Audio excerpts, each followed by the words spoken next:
Hello, hello, welcome everybody. I'm Jev, yes, Triple V. The accent, by the way, is purely Kiwi. I read old stories for children, so we keep this a family-friendly channel by having bad word blockers, banning bots, and preventing spam. So that means new followers need to wait a few minutes before they can join in the chat.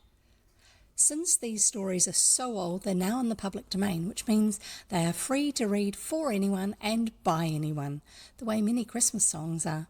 The digital versions I read are from Project Gutenberg, and you'll find the link for that below. The physical ones are just old books my family has lying around. Sometimes I'll even show them to you. These, by the way, are live reads. Think of them as bedtime stories rather than actual audiobooks. You get the benefits of my mistakes, distractions, explanations, and terrible attempts at accents, along with plenty of chat and interruptions as we find out about things in the story. If you need to do work or chores, then that's fine. Just come and lurk. Please adjust your volume to suit. There are captions available if you have to be quiet or you have hearing challenges, but be warned, sometimes the captions aren't always that accurate. I am a member of the Codex, an awesome group of reading streamers on Twitch. People from many walks of life who share their love of reading, and you'll find links to the Codex reading team and our Discord server below. A special feature of the Codex Discord is the security channel for those of you who stream or moderate. You'll find lots of practical, useful information to help keep your stream and your community safe. So, hang around and come discover adventure with me. You never know what we'll find.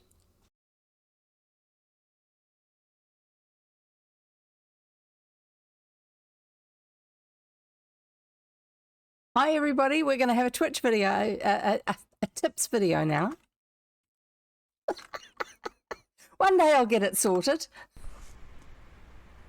Hello, my name is Raccoon Z. In Z. That's right, 3 C's and 3 O's.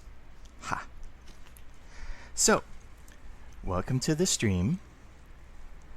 We have many tips for you to help enjoy the stream. Number 1. Have a drink. I like water. As soon as my human helps me out here.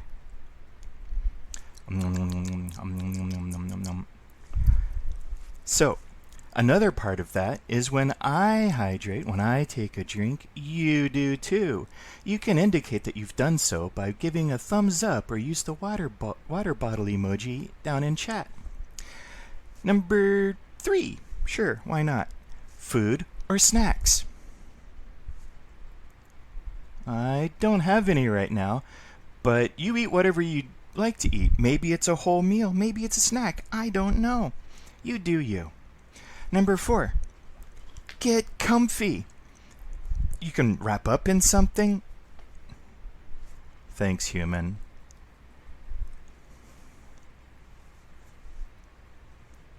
That's more like it. Grab a pillow, maybe you've got a fidget toy you can play with. But do anything you like to be comfy. You could even have, I don't know, maybe your favorite human will give you scritches. Hey, human. That's right. Give me scritches. Yeah, that's right there. Yeah. No, don't touch the floof! Next, we have number 5, something to write with or write on.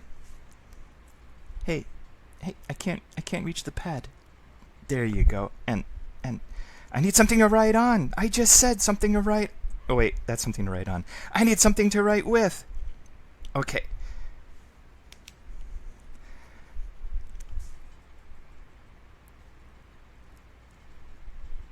Okay, so I don't have opposable thumbs, but you do. Write memos down. You might need to remember something. Maybe not right now, but maybe after the stream. Number 6. Get involved. Join in chat. Chat in chat. Use commands. Play bingo because, that lady says some pretty crazy things from time to time.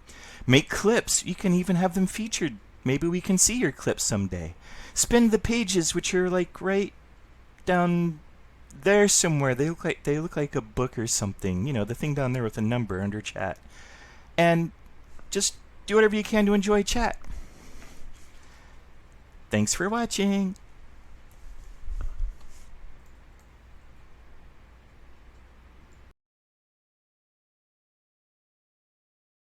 And now I think I've remembered to unmute.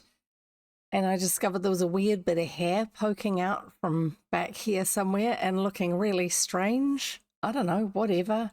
Right, how are you? I hope you're well. What's going on here? I had a momentary panic because the plumber arrived with the parts for reinstalling our metal chimney from our fireplace that runs up past my office space. But he was dropping the parts off and just catching up with Mr. about what they're going to do, and he's going to do it tomorrow, so that's good. I don't know if it was actually planned that he was going to do it tomorrow, or just Mr. decided that he was going to mention the fact that I was going to be reading, and the other guy took the hint. Either way, it worked out. I don't have lots of banging and crashing going on, which I thought I was going to have to apologise ahead of time to you guys for. I really thought it was going to. And it's a little bit awkward with that sort of thing because it's like some serious banging and thumping going on, and also some really loud, squealy, scrapey noises from the metal when they're adjusting it and cutting it and drilling it and fitting it together. So, yeah, not something I was really enjoying, looking forward to having happen. So how do you cope with sudden changes? I didn't think I was particularly good at it, but generally it's like my grandmother taught me this one. She used to have something she was going to do, like going to the city for the day or something, and she had a whole bunch of jobs that she was going to do before she went to the city. And so she would work through those jobs, mentally cross them off and that sort of thing. And when I asked her about it one day, she said, well, the most important ones to do are at the top of the list, obviously. And anything that doesn't get done, doesn't get done. No longer exists in the timeline for today. And I thought, yay, this is a good idea. She used to run a very efficient secretarial business back in the day when young ladies learnt how to do shorthand at school, and they were doing not T-line, which is the really quick, easy one now, relatively speaking, but there's another one they used to use, and it works completely differently. One of them uses a movement symbol to represent a letter, so you're basically still writing the words. The other one, actually, the symbols represent sounds, and you put them together differently. And she was really, really good at it. She was the fastest in New Zealand at one stage. She was 16 years old when they gave her a test for it at school. She was the fastest in New Zealand, and they wanted her to go down to Wellington instead of being up in Auckland, the city that I live just out of, move down to Wellington and go and work in Parliament as a Hansard reporter, which are the ones who record every word spoken in the chambers. And she said, no, thank you very much. I don't feel like I'm really up to that yet. It's a bit too onerous a job. I appreciate the offer, but I'm going to stay up in the city, in Auckland City, and do whatever it is I do here. And so she actually ended up teaming up with a couple of her friends who also did secretarial school, and they ran their own secretarial business where people who had businesses but didn't have secretaries would come in and contract them to do the different secretarial work for them, which worked really well all the way around. And she was really good at it. So she had the smarts for how you run systems, is why I was talking about that. And so it was really nice as a teenager hearing this from this old woman, that this is how I do it and it works for me. And I thought, oh, I must remember that. So when you get on your timeline of some things are working down the track, once you're already on that timeline, if it hasn't happened, it hasn't happened. There's no point in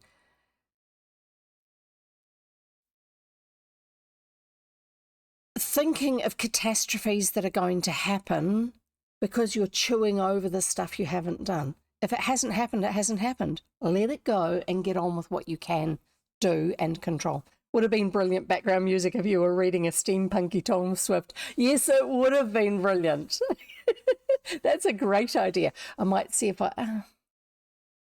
they weren't talking, if they were just making lots of noise, it would almost be worth me seeing if I could record them sometime. I like that idea. Anyway, so enough of that. We don't need anything else. We don't need anything else in the lines of those sort of reminiscences just at the moment. But yeah, I like that idea. Goriki's been telling me about another idea he's got at the moment, and I love that idea, Goriki. I wish that I knew how you could actually submit that idea. It would be really, really cool. Where am I going with this? Tips. We've had the tips just to prove to you that my hair is doing weird things today. Anyway, let's ignore it. So just to prove that I have actually paid attention to the tips, I have my water ready to drink. I have 3 bottles of water, all labelled, ready to drink. I have my actual drinks, which is tip 1. Sorry, I have my actual drinks, which is tip 1. I have my water, which is tip 2. I have my snacks, which is tip 3. I have my snacks, which is tip 3. I have my... Perry is here keeping me company for my get comfortable. He's my fidget animal today. Perry the donkey. I have, that's tip 4. Tip 5, I have paper and something to write with and something to write on. And tip 6, get involved. I think I'm getting involved. I hope so. So there you go. How are you doing for meeting all the tips so far? Have you got your water? That apparently is the most important one. Somebody was telling us that. Right, let's get on with it. Oh, and by the way, if you do want to know more about these words down here, kia ora, it's actually kia ora, but the way it's pronounced in New Zealand is usually kia ora. Run together. We do a lot of words being run together all the time. I think you can find it here. Yes, it worked! Yay! Right, we are reading possibly... I don't know, actually. I shouldn't say that. I should just get on with what I was going to say. I'm just going to wipe down the front of my screen. It's a bit spotty from being open and probably me talking and spitting at the same time. Because I don't leave it open when I'm not using it. But I don't like the texture when you've got dust and bumps and stuff on a screen. If it's a touch screen, I don't like yeah. It's not sticky or anything. It's just, I don't enjoy that sensation. Right. Yeah, the ADHD and the oversensitivity from autism are a little bit strong today. Sorry, folks. We are reading... Ooh, it does look like it. I think today is going to be the last day for the Rover Boys Out West or the Search for a Lost Mine. That's right, I forgot to put the other part of that title in there, didn't I? I'm not going to bother now because today is probably the last day, so we're going to be reading... what was it? I forgot. We're going to be reading chapter 27 first, which is the Dash for Liberty, and it goes up to chapter 30. There you go. We've got 3 more chapters. Not far, eh? And I'm going to go back to here and see when it takes... Resume. Thank you. 362. I think we've got... I don't know. The numbers it says in the table of contents for how many pages in a chapter are not necessarily the same as... the actual number of pages I'm looking at, because I don't know that adjusts. No, 362, 360. No, it does. Okay, I'm just trying to do some number stuff in my head. I'm not even going to deign to call it maths because I'm not that good at it. So the end is on page 407. Get your number brains out, people. The end is on page 407, and we are currently on page 362. So in my mind, that means it's 45 pages. Is that correct? Does that make sense? Anyway, we're going to read it and we're going to finish it, probably, unless we get totally derailed by something. I hope we don't, just because sometimes things like that happen. And if you get sick of being over here and having me yabbering away all the time, you can go and watch Squibble doing an art stream, because she's on at the same time as me. Because when I moved my time for streaming, I moved it forward a couple of hours, and she seems to always stream at 1 o'clock in the afternoon. So unfortunately now I actually stream at the same time as her, so we can't go and raid her or anything like that, and she can't raid me either. But that's the way it works. Let's carry on with reading. We are reading The Rover Boys Out West, or The Search for a Lost Mine, by Arthur M. Winfield, and you can tell this is a pseudonym because it's italicized. It was first published in 1900, and it's an American book. I don't think there's anything else I need to check. No. This is the Rover Boys series, and it says it in the title because all of their ones do. So this is chapter 27, and it's called The Dash for Liberty. Let's see what happens. So far, the boys were heading out to go and find the mine. They found the one guy who would probably know where to start looking, and may even know where it actually is. But of course the Baxters are still around, and they're being a nuisance, and they're being dangerous and stuff. And one of the boys has been captured by them. And we're going to find that they think that it should be their mine because they tricked somebody into something, and they forged a document and a whole lot of things like this. So they're thinking that they're going to get rich off it. So we'll see what happens. They probably won't. They'll probably get caught. But, of course, in the next book that we have, the Baxters will get away again and be their opponents. Don't really enjoy that side of the stories. It's just like, oh, come on, just deal with them. It's one of those disappointing sides of that sort of thing. Right. Here we go. Let's read it. The Rover Boys Out West, Chapter 27, The Dash for Liberty. For the minute after Arnold Baxter spoke, Tom had nothing to say. Where did we get to? No, I'm going to ignore that. It's too complicated because I've got to go too far back through the chapter. For the minute after Arnold Baxter spoke, Tom had nothing to say. The man had offered terms, and if he did not accept them, his very life would be in danger. Now, had Tom been the hero of some dime novel, he would have shouted at once, "I refuse your offer, do your worst, base villain that you are." But being an everyday American boy, with a proper regard for his own life, he revolved the situation in his own mind with great care. Oh no, Void, you've gone and written too many words. I'm so sorry about that. Great to see you, Void. Lovely to have you here. Yes, welcome. And I know that you do not have your speakers on or anything like that. If you are still streaming but just sort of wanting to catch up with what's going on, that's great. But I'm sorry, all the words that you typed got lost because it was too many. Sad, but happens. Mainly because a lot of the bots have words over a certain length, write things over a certain length.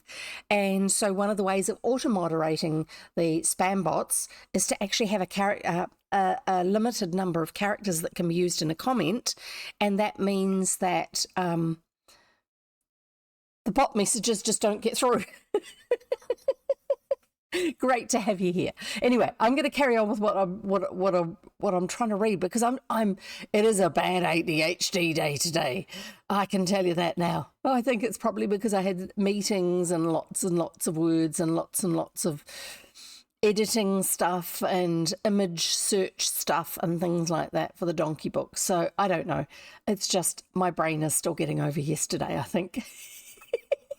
We will carry on, and you enjoy yourself too. Tom, if he'd been a typical American novel hero, would have challenged the guy and said, I'm not going to give in to this. As it is, he's an ordinary boy, and so he's going to think about what the guy had threatened him with or had said, and see if there's any way he can play this situation and just bide his time, I hope. He revolved the situation in his mind with great care. Well, what do you say? Demanded Arnold Baxter impatiently, and I can't even remember what accents I had last time. You'd better accept Dad's offer, broke in Dan. I don't know what to say, was the slow answer, because he's just thinking it through. I don't know what to say. This, you must remember, is brand new to me. My offer is a very fair one, Rover. You have gotten yourself in a bad fix, and you can consider yourself lucky if you get out of it with a whole skin. If I write the letter, how are you going to deliver it to my two brothers and Jack Wumble? We'll find a way. And supposing they refuse to go back, what then? I won't be to blame for that. They won't refuse, not when they realise that such a refusal means death to you. They may. Dick is quite headstrong at times. I don't want to do what I can for you and then suffer anyway. That's a very good point, actually. Well, if you do your best, I will remember it when it comes to a final settlement. Responded Arnold Baxter, that's the dad, with more grace than Tom had anticipated. Let me think it over for a few hours and I'll give you an answer, said the boy, and though they coaxed and threatened, neither of the Baxters could get any more out of him. He's pretty stubborn too, just like he said his brother is.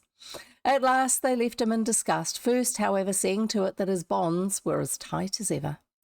As soon as Tom was left alone, he looked around for some means by which he might escape from his tormentors. The room was square, with a small window at one side and a broad fireplace at the other. At one end was the door, and at the other the cupboard to which he had been fastened. In his school days, Tom had been a great hand at doing rope tricks, and when his hands had been tied, he had taken care to make his enemies adjust the lariat as loosely as possible. Now, with a dexterous twist or two, he cleared his hands. So he probably had it so that they thought they were tying the rope tightly, but in actual fact there was a little bit of extra room, which means that if you're doing a lot of that sort of thing, especially if you do like escape artist type stuff, you actually get very good at using those small bits of space to be able to free yourself up. Now, with a dexterous twist or two, he cleared his hands, although the effort drew blood on one of his wrists. But under the circumstances, Tom counted this as nothing. As soon as he was free, the boy tiptoed his way to the window and looked out. He saw Noxton and Roebuck sitting on a fallen tree talking earnestly. So those are guys that are working with them. Close to the door of the house stood the Baxters, and Arnold Baxter was laying down the law to his son, although what it was about Tom could not determine. So Arnold Baxter is telling his son off for something. Don't know what. I can't go by the window, he mused. I mean, if he's looking out and seeing them all there, obviously he can't. And if I try the door... He stopped short, for just then Dan Baxter started to come into the building, but his father stopped him. Let the boy alone, cried the elder Baxter. He'll come round all right, never fear. Oh, you're too soft with him, returned the son. I'd give him a cowhiding. Nevertheless, he walked away, and then all became as silent as before. Tom realised that whatever was to be done must be done quickly. I wonder how big that chimney is, because it said it was a large fireplace. And walking back, he surveyed the broad chimney. It was wide open to the sky, and at one corner of the opening he saw the waving branch of a tree. Only I could get up into that tree, he thought, and no sooner thought than tried. The chimney was dirty, and he was soon covered with soot from head to foot, but being rough, the chimney afforded easy footings, and he reached the top without great effort. Yay! The tree branch was scarcely 2 feet from the top. With great caution the boy peered from the chimney. Noxton and Roebuck were still talking earnestly, and both had their backs partly turned in his direction. The Baxters were out of sight. As quickly as it could be accomplished, Tom stood upon the top of the chimney, caught the tree limb and pulled himself up. The branch swayed violently with his weight, but did not break, and soon he was close to the trunk and out of sight. I'd definitely still be looking around to see whereabouts the Baxters are. So far, so good, he murmured, but what shall I do next? This question was soon decided. There was another tree close at hand, but further from the house than the first, and into this he leapt, and made his way across it to where a drooping branch fell directly over a heavy clump of bushes. Down this branch went Tom and dropped into the bushes as silently as a cat, although the branch is going to be whipping around. Okay, whatever. Artistic license. It must be confessed that the boy's heart was now thumping like a steam engine. What if he was discovered? He was afraid that his enemies would kill him on the spot. He looked around and saw the horses tethered among the bushes 100 feet further on. If only he could gain the animals, he felt that escape would be almost secured. He crawled around along the ground like a snake. Once he had to go round a big rock and actually tear his way among the thorns, which scratched him in a dozen places. But behind the rock the shelter was greater, and, unable to stand the suspense any longer, he set off on a run for his horse. The animal saw him coming and set up a low whinny of recognition. Then all of the horses swayed around in a bunch, for they were tethered close together. This gave Tom another idea, and he not only untied his own horse, but likewise all of the others. He kept hold of the other lariats as he mounted his steed. Actually, it probably isn't a lariat, it's probably a bridle or a leading rein. Anyway, whatever. "Get up," he said sharply, but in a low tone, and touched on the flank. The horse set off at a gallop, followed by the other animals. "Hello, something's wrong with the horses," he heard Bill Noxton cry. Then came a rush through the bushes. At the sound, Tom bent as low in the saddle as possible and urged his horse to do its best. "They're stampeding," came from Arnold Baxter. "Whoa there, whoa! How did they manage to get loose?" "The prisoner!" shouted Roebuck. "He's on the lead horse. He's escaped us." "Impossible," gasped the elder Baxter. "Why, I've been watching the house." "No matter, it's Tom Rover," interrupted Dan Baxter. "See, there he goes, and he's taking all of our horses with him." At this, Arnold Baxter drew his pistol, and the others also brought forth their firearms. But Tom's steed was not a large one, and while he crouched low in the saddle, the horses behind kept his enemies from getting more than an occasional glimpse of him. They possibly don't want to shoot their own horses either. On and on went the boy, the horses' hooves clattering loudly over the rocky trail. The men shouted loudly for him to halt, and several pistol shots rang out, but no damage was done. Soon the enemy was left in the distance. As soon as he felt he was safe for the time being, Tom brought his horse down to a walk, in order that he might consider the situation. Where were the others? That was the all-important question. He had escaped from the men who wished him harm, but he was now no better off than when he had fallen in with them. "But they're a good deal worse off," he thought grimly. "I don't believe they'll want to travel around very far on foot."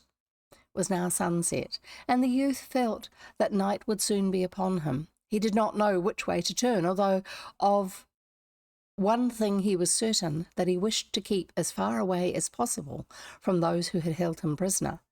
I would suggest keep on riding in the dark if you possibly can for quite some time yet, so they can't catch up to you. Presently he gained the entrance to a small wood, and as it was now too dark to go on, they rode all night the other night, and it was dark, and they were on a hillside with a very hard-to-follow trail. I don't know. He tied up all of the horses and tried to make himself comfortable at the foot of a large tree. For a long time he could not sleep, but at last he dozed. Obviously there are no ants. But at last he dozed off. His sleep was full of horrible dreams, and his awakening was a rude one. Oh dear, they've found him. Chapter 28. Bill Noxton comes to grief. Oh dear. "We've found him, boys. Here's the horse thief with 5 of the horses with him. Get up there, young fella, and give an account of yourself." Tom did not hear these words, but he felt a sharp kick in the ribs and gave a gasp of pain and surprise. "Let up, Sam," he murmured. "Can't you keep your feet out of my—" He broke off short and stared around him. What does this mean?" he stammered. 3 men stood around him, rough-bearded men, each heavily armed. "Means that we've collared you," answered one of the men sharply. "Get up!" And he kicked Tom again. "See here, keep your toe to yourself," cried Tom hotly. "If you're Arnold Baxter's tools, you can treat me half decently anyway." And he leapt up and faced the crowd. "Who's Arnold Baxter?" questioned the leader of the men quickly. "I guess you know well enough." "Oh, all right, if you don't want to talk, but let me say, young fella, that you've got yourself in a fine mess. Don't you know as how they hang horse thieves in these parts?" "A horse thief? What do you mean? I'm no horse thief, if that's what you're driving at." Tom's straightforward manner appeared to impress all 3 men, but the leader shrugged his shoulders. "If you ain't no horse thief, how is it you've got all these critters with you?" he questioned triumphantly. "I can explain that easily enough. That horse is my own, purchased in Gunnison from Ralph Verbeck, the dealer there. Those horses belong to a set of rascals who captured me and made me their prisoner. I got away from them, and to prevent them from following me, I took their horses with me." "Huh, that's a slick story." "It's the plain truth. Do I look like a horse thief?" "Well, actually, at the moment he probably does, because he's still covered in soot." But he might have forgotten that, and so might the author. "Not persactly, youngster." Persactly? I can't even see what word it's meant to be that he was saying. Not exactly or perfectly. "But 2 of them horses I know well, and they were stolen. My pards here can prove it." "Well, I know nothing about that. I've told you the plain truth. You don't claim the horses I said was mine, do you?" "The horse I said was mine." "No, but what's this tale you tell of being captured?" Anxious to set himself straight with these men, who appeared to be of upright character, Tom told the larger part of his story, to which the crowd listened patiently. Then they asked him a number of questions. "Okay, so it's not the other guys who caught up with him." "I reckon you're okay," said the leader at last. "I know Jack Wumble, and I know he wouldn't be attached to a gang that wasn't on the level." "I don't care what becomes of those horses," went on Tom. "I only want my own." "You shall have it, lad, but you must put us on the trail of them thieves. It runs in my mind that I know this Bill Noxton, though perhaps not by that handle. There used to be a horse thief down here called Slinky Bill, with a scar on his cheek and one tooth missing in front." "That's your man. The tooth is still missing and the scar's there as plain as day." "Oh, then he's the gent as we wants to be introduced to," put in one of the other men. "I calculated he'd left these diggings for good," added the third newcomer. "I can try to lead you back to their camp," said Tom, "although I'm not altogether sure of the trail." They were stopping at a long, low, deserted house, having a wide chimney and with several big trees growing close by. "Dillwell's old overland hotel. I'll bet a hoss," cried the leader of the men. "Must be about 10 miles from here," went on Tom. "Just about, youngster. Come, we want ye to go with us." "I'll do that willingly if you promise to protect me from the rascals. I suppose they're mad enough to shoot me down on sight." "We'll see you through, if everything's straight," answered Hank Yates, for such was the name of the leading spirit of the party. Oh, my goodness. Oh, dear, oh, dear. How's it gonna go this time? The bad boys we know are gonna get their comeuppance. But they'll live to fight another day in another book. Well, the Baxters will, anyway. The men had their own horses close at hand, and soon all were in the saddle, with the extra horses bringing up the rear, as before. The men had rations with them and offered Tom some crackers and a bit of meat as they progressed. They were not a bad crowd, although very rough and stern, and it developed presently that Hank Yates had known the Kennedy who had been Anderson Rover's partner in mining operations. "He were a good man," said Yates, "a banrup, whole-souled critter." Banrup? I have no idea what word this is meant to be a corruption of, because that's what the author's doing. A bang up? Banrup? whole-souled critter. It's a pity he had to turn up his toes with wasp men hanging on and never dying at all. Half of the distance to the old hotel had been covered when, on coming out on a little hill, one of the men called attention to a man and a boy riding along the top of a ridge. Baxter's anyone? A short distance away. "Oh, no! It's my brother Sam and Jack Wumble," said Tom. But am I not glad to see them?" When would a teenager have said that? But I'm glad to see them. Am I not glad to see them? No, he's been quoting Shakespeare too much. Or he's come out of a class on Shakespearean English. That is not the way a teenager would say. Sorry, let's get on with the story. He set up a shout and waved his cap, and soon Wumble saw him and waved his hand in return. Then the old miner and Sam came forward at top speed. "Tom!" came from Sam, and he rode up close and almost embraced his brother. "Almost? Where in the world have you been?" "Been with the enemy," said Tom. "I can tell you I paid up for going to sleep on the trail." Oh my goodness, there's a typo. See, some of the things that I'm not actually following in the way of words in this, I can't tell if they're typos or if they're actually just, this is a word, a slang word that would have been used, and this is the way it would be written in someone who speaks in a different manner. I can tell you I paid up for going to sleep on the trail," he added half comically. The meeting made his heart 10 times lighter than it had been. "Where's Dick?" "That's the worst on it," answered Wumble. "Dick had a dirty tumble and we can't find him nowhere." Of course, the stories on both sides had to be told. Jack Wumble could not keep from laughing when told that Tom had been mistaken for a horse thief. "Not but what ye run away with them horses slick enough," he added slyly, because he stole the bad guys' horses. Dick's disappearance sobered Tom greatly. "Can it be possible that he has been drowned?" he asked. "I crawled down to the river, but I couldn't find hide nor hair of him," answered Wumble.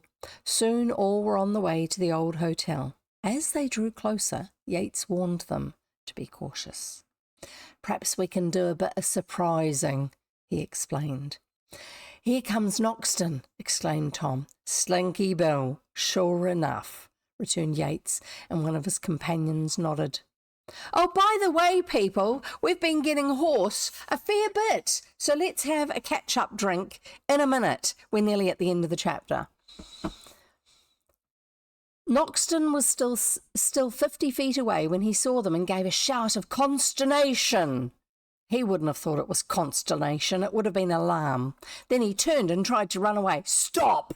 called Hank Yates. "Stop or I'll fire on you." But instead of stopping, Noxton ran the faster. Seeing this, the man of the plains raised his pistol, took steady aim, and fired. Noxton was hit in the leg and went down in a heap, shrieking with pain. So much for sneaking up on the bad guys. And we're now going to have a whole lot of water to drink because we've had lots of the word horse. So there you go. This is the horse water bottle. 1. How many are we going to do? I don't know. How many have we had in the last chapter? Or 2 chapters? 6 for each chapter? Because there was lots of stealing of horses going on. 4, 5, 6. That's 1 chapter. Let's do 6 for the other one, just in case. 1, 2, 3, 4, 5, 6. Okay, that'll do for now. I'm going to put the lid on this and put it alongside me. I'm pretty sure we're going to need that one again. Let's carry on. Chapter 19. Locating the lost mine. Oh yeah, titles are usually about the end part of the story of the chapter, not the beginning part often. We'll see. locating the lost mine. While Yates and another of the men ran toward Noxton to make him a prisoner, the others turned their attention to the Baxters and Al Roebuck. The Baxters were hiding behind a clump of bushes, but now, as soon as discovered, they took to their heels, making sure that the bushes and trees should keep them screened so that there would be no danger from a fire such as had brought down their unlucky companion. I would say a shot, not a fire.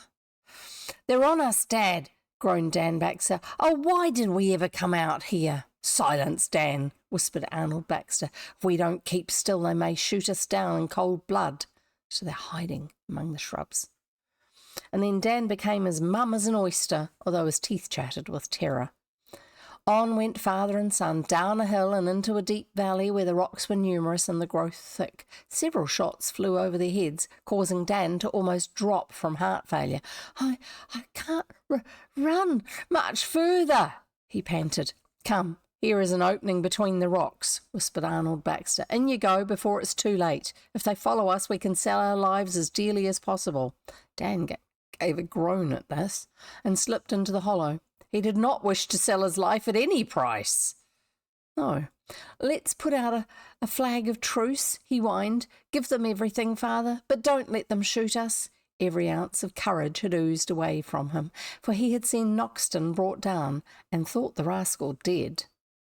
"Shut up, you softy," answered his parent in a rage. "Shut up, and we'll be safe. I'll never give in to a rover," he added vehemently. Tom and Sam had gone after the Baxters with Jack Wumble behind them, while the last man of the party turned to collar Roebuck. It wouldn't be the last man of the party, because there was more than one guy with the horses, and they were accused. Where are the other guys of the horse napping lynch mob? Oh. There wasn't one man, there were three of them at least. Turned to collar Roebuck, but Roebuck was game and fired at his assailant, who fired in return, and each man was slightly wounded in the shoulder. Then Roebuck disappeared in the woods behind the old hotel. No, I'm not going to read the American version. And that was the last seen of him for the time being. So they didn't get anybody then, apart from Slinky Jim, or whatever his name was. The hunt for the Baxters was kept up until nearly nightfall, but they remained in hiding, and although Tom and Sam passed within 50 feet of the hollow, they were not discovered. "They've given us the slip," said Tom. "It's too bad. I thought we had them sure." As soon as the search was over, it was discovered that 2 of the horses were missing. But of course, the several pistol shots had frightened them away, and in the gathering darkness they could not be located. The entire party camped that night in the old hotel, and Tom showed where he had been a prisoner and how he had escaped up the chimney. Noxton was not dangerously wounded, and the men did what they could to allay the pain he was suffering. Yet they had little sympathy for him, for, as stated before, horse stealing in that locality was considered one of the worst crimes. Yeah, it was a crime punishable with death in the West, just because you relied on your horse so much, apparently. "But we'll take ye back to the county seat," said Yates. Okay, so Yates is still around. What was Yates doing? "And you shall have a fair trial." "Take all I have, but let me go," pleaded Noxton. But to this the men with Yates would not listen. "Where were these men with Yates when we were all chasing different people?" Oh. "Don't tell me all of the horse guys were dealing with Noxton. That doesn't seem sensible."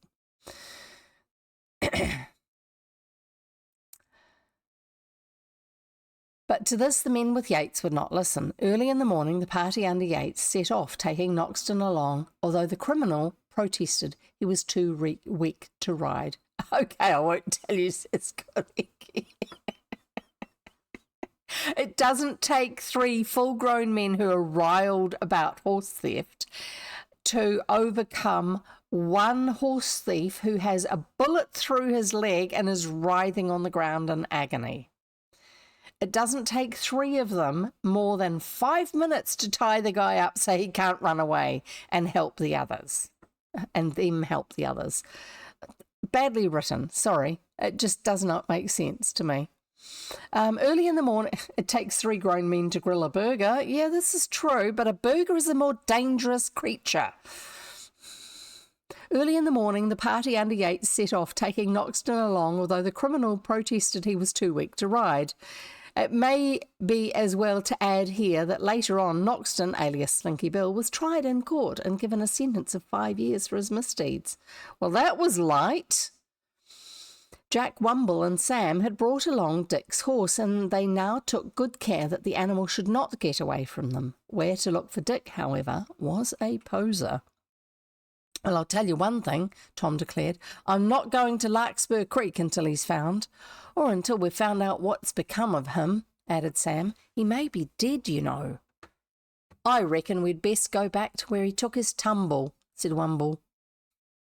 If he escaped, he'll come back there himself, more than likely. This appeared to be good advice, and an hour after the departure of Yates and the others, they mounted and set off. Less than half a mile had been covered when, of a sudden, there came a shot and a bullet cut through the brush beside them. "Hullo, this won't do," cried the old miner. "Oh, Miner, we've got a water bottle for that one." Miner, there you go. See?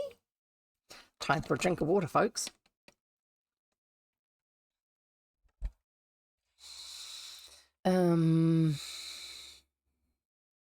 Come out of sight and be pretty quick about it, too. They rode into a patch of wood and halted, but no more shots came, nor could they locate that which had been fired. "One thing's certain, at least one of your enemies is a-watching of us," was the old miner's comment.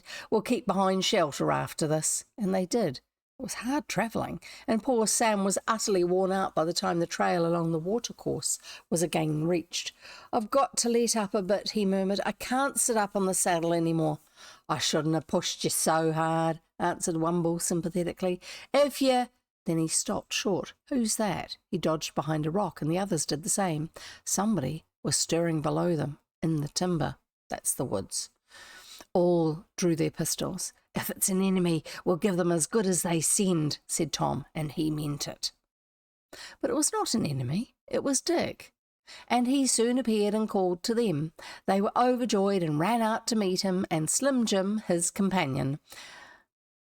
Slinky Bill and Slim Jim? There was a hearty handshaking all around. Then, as they rested, each told his tale. It was such a happy gathering as is not easily forgotten. What about the guy who's slinking around and taking pot shots at them? "You couldn't have fallen in with a better man nor Slim Jim," said Jack Wumble to Dick. "He's got the warmest heart in all Colorado, he has." It was decided to wait until the morrow before setting out again for Larkspur Creek. Slim Jim agreed to accompany them, for to the hunter and trapper one spot in the mountains was about as good as another. "And I'll help keep an eye open for them Baxters," said the old hunter. A good night's rest did wonders for all hands, and they were stirring bright and early. Slim Jim knew every foot of the way, and he told Wumble of a short cut to the creek, which was even better to travel than the short trail the old miner had selected. For 2 days the party went on over hills and mountains and across marvellous canyons and valleys thick with pines and firs. "Thank goodness they're on a shortcut!" The boys had never seen such scenery, and for the time being their enemies were forgotten. Late in the afternoon of the second day they came out on the side of a low mountain which overlooked Larkspur Creek. "Here we are at the Larkspur at last," cried Jack Wumble. "And how far still to Kennedy's claim, do you think?" asked Dick eagerly. "No more than 2 or 3 miles. We'll have to hunt up the landmarks," answered the old miner. But hunting landmarks had to be deferred to the next day. Then they set about it in earnest, and by noon they were on the same ground which Anderson Rover's mining partner had travelled so many years before. They were trying to put down the first of their stakes when a pistol shot rang out. Surprise, surprise! and Dick received a slight wound in the hand. Looking up the mountainside, they saw Arnold Baxter's savage face gazing down at them. Behind the father was his son Dan, and close by stood Roebuck. Evidently their enemies meant to fight for the possession of the mine to the bitter end. Chapter 30. This is the last chapter. What are we going to do after this? It's 13 pages, so that means we've got just under an hour till the end of stream. Maybe I can... What games have I got that don't take a lot of resources? I think all of them at the moment take a lot of resources to run. I don't know. We'll figure it out when we get there. Chapter 30, The Landslide. Conclusion. Dick, are you badly hurt? Cried Tom. No, it's only a scratch, but it was a close call. To cover, came from Jack Wumble, like they should have been anyway. Quick, all of you. There was no need to call out, for all realised they were in a dangerous position. It was Arnold Baxter who'd fired on Dick. Now Tom fired in return, and so true was his aim that the elder Baxter was hit in the left shoulder. It's a shame he's not left-handed. As soon as our friends were under cover, they held a council of war. We ought to round 'em up, muttered Jack Wumble. Don't you think so, Jim? I'm with you on it, answered the old trapper. We are 5-3, although one of the crowd is wounded. It's not much, only a scratch, said Dick, as he showed the wound. And Tom's got a scratch on his hand from when he was taking the ropes off a couple of days ago, or something. Yes, let's surround them if we can. Anyway, it'll be better if we get on the high ground above them. It's useless to think of staking off the claim while they're in the vicinity. They'll pull out our stakes and shoot us in the bargain. Their talk was interrupted by a crashing of the bushes, and they looked up, and looking up, they saw their enemies were beginning to roll rocks down toward them. One rock, weighing several tons, tumbled within 2 yards of them. All right, we'll try some of that when we're on top, said Slim Jim. It had threatened rain, and now the drops began to come down, at first scatteringly and then in a steady downpour. In the rain, they moved off through the brush, leading their horses and following the old hunter, who knew more of the old Indian trails than did even Jack Wumble. It was necessary to make a long detour, for the rocks at one point were so steep that mounting them was all out of the question. This took them 1/8 of a mile to the northward of the claim. 1/8 of a mile. 1/4 of a mile is 400 metres, so 1/8 of the mile is 200 metres. It's not far. 200 metres out of the way. It was now raining so hard that the water seemed to come down in sheets, and they felt compelled to seek temporary shelter. It had also begun to lightning. That's a different way of phrasing it. And the thunder roared and rumbled around among the mountains in a manner that was deafening.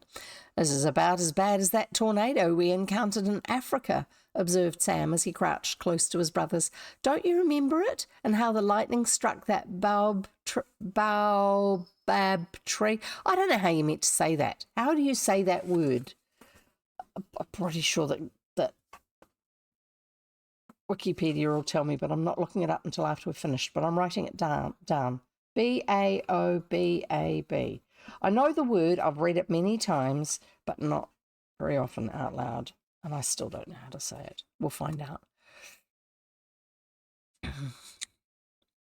When the lightning struck that tree. Yes, both remembered it well. It was awful, said Tom. I hope the lightning doesn't come near us here. Well, they're up in the mountains, and generally lightning strikes bigger things or higher things. If anything, the rain now came down heavier than before, until Jack Wumble declared it to be the greatest downpour he had ever witnessed in that section of the country.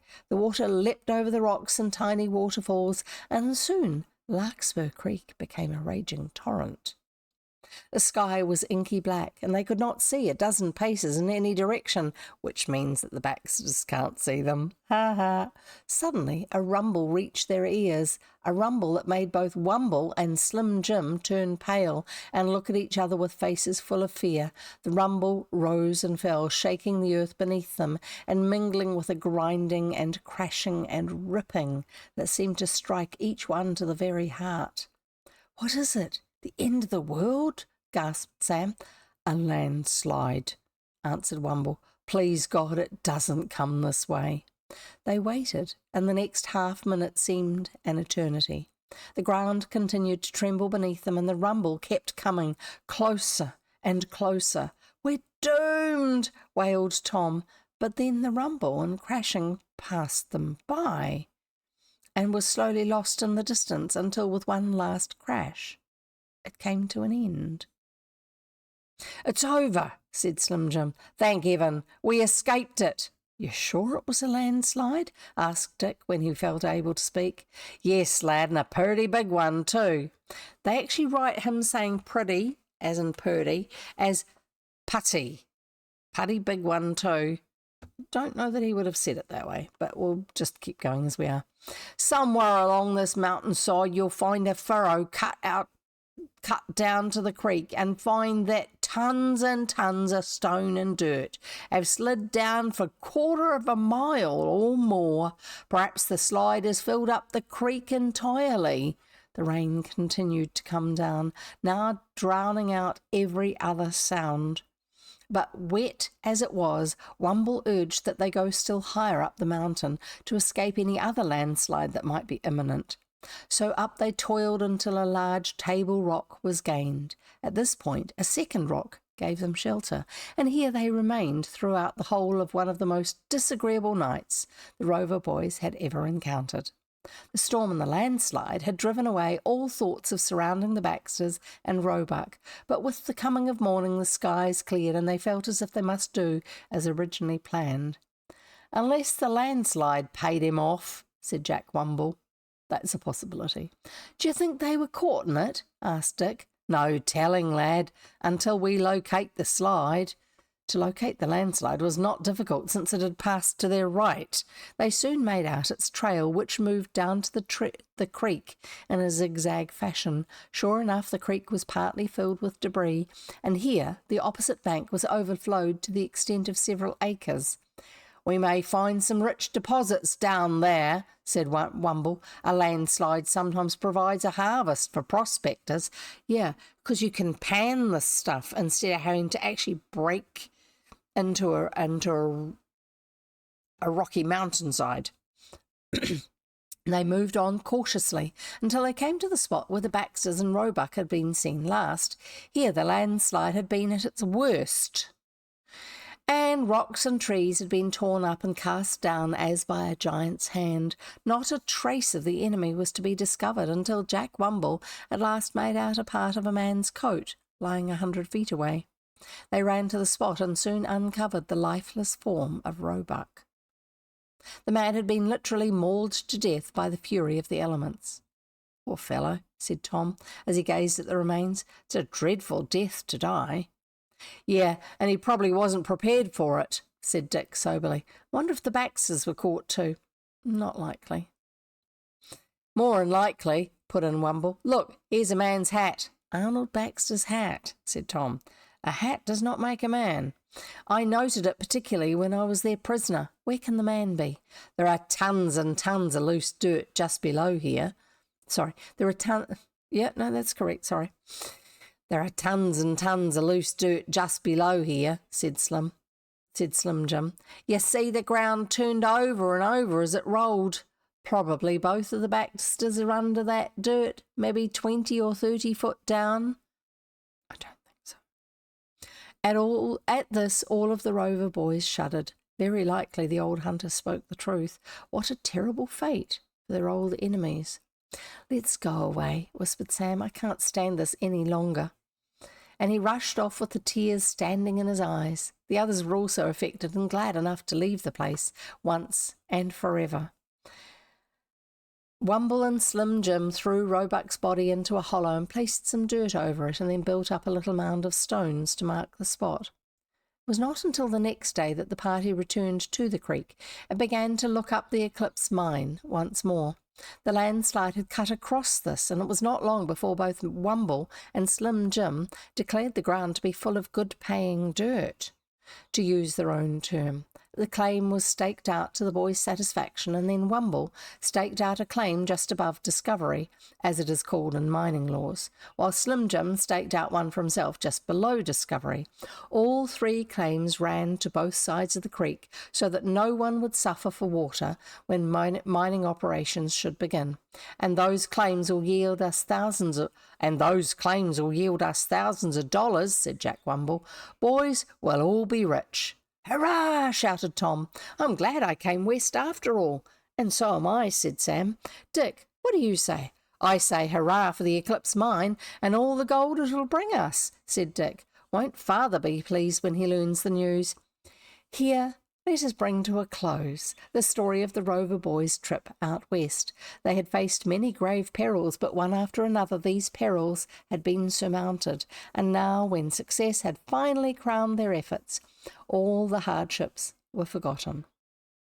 In due course of time, the title to the Eclipse mine was established in law, and later on Anderson Rover sent out a body of skilled miners to work the claim.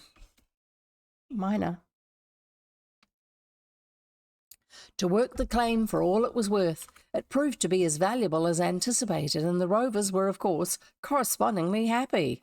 The claims staked out by Jack Wumble and by Slim Jim proved also to be good payers from the start. When the boys got home, they found that the story of the Baxters' fate had preceded them.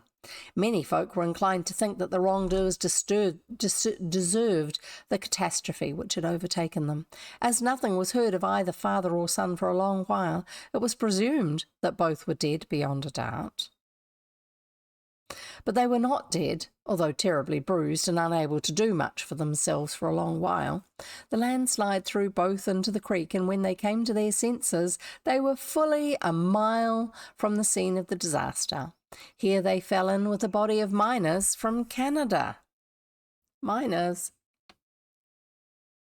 And these men took them to a settlement further west, where Arnold Baxter hovered between life and death for many weeks.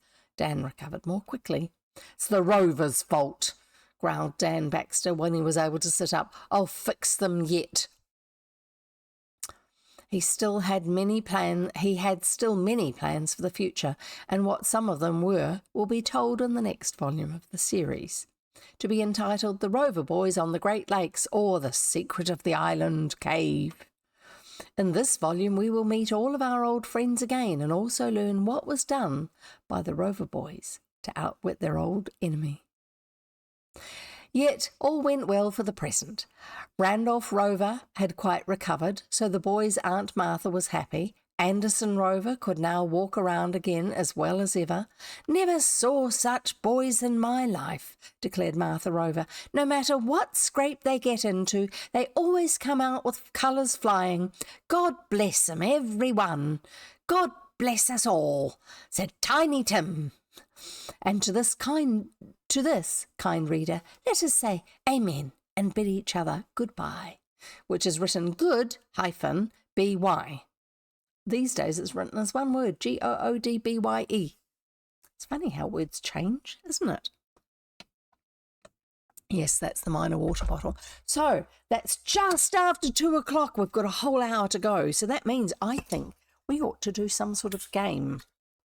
Oh, I could do Dreamligh Valley, because I've got friendship quests to do with Alice and with the rabbit.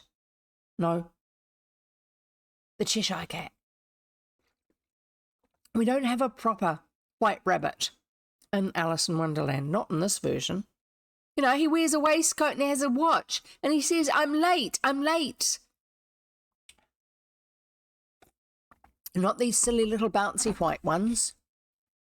Anyway, so what I'm going to do is I'm going to change the category of my stream to Disney Dreamlight Valley, and hope, fingers crossed, touching wood, I've got some somewhere. There you go. Touching wood.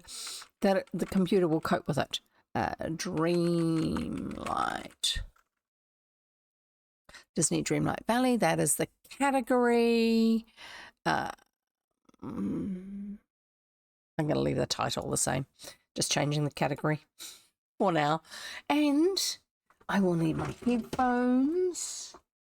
Prepare for lots of lag and me kind of mini panicking about the computer.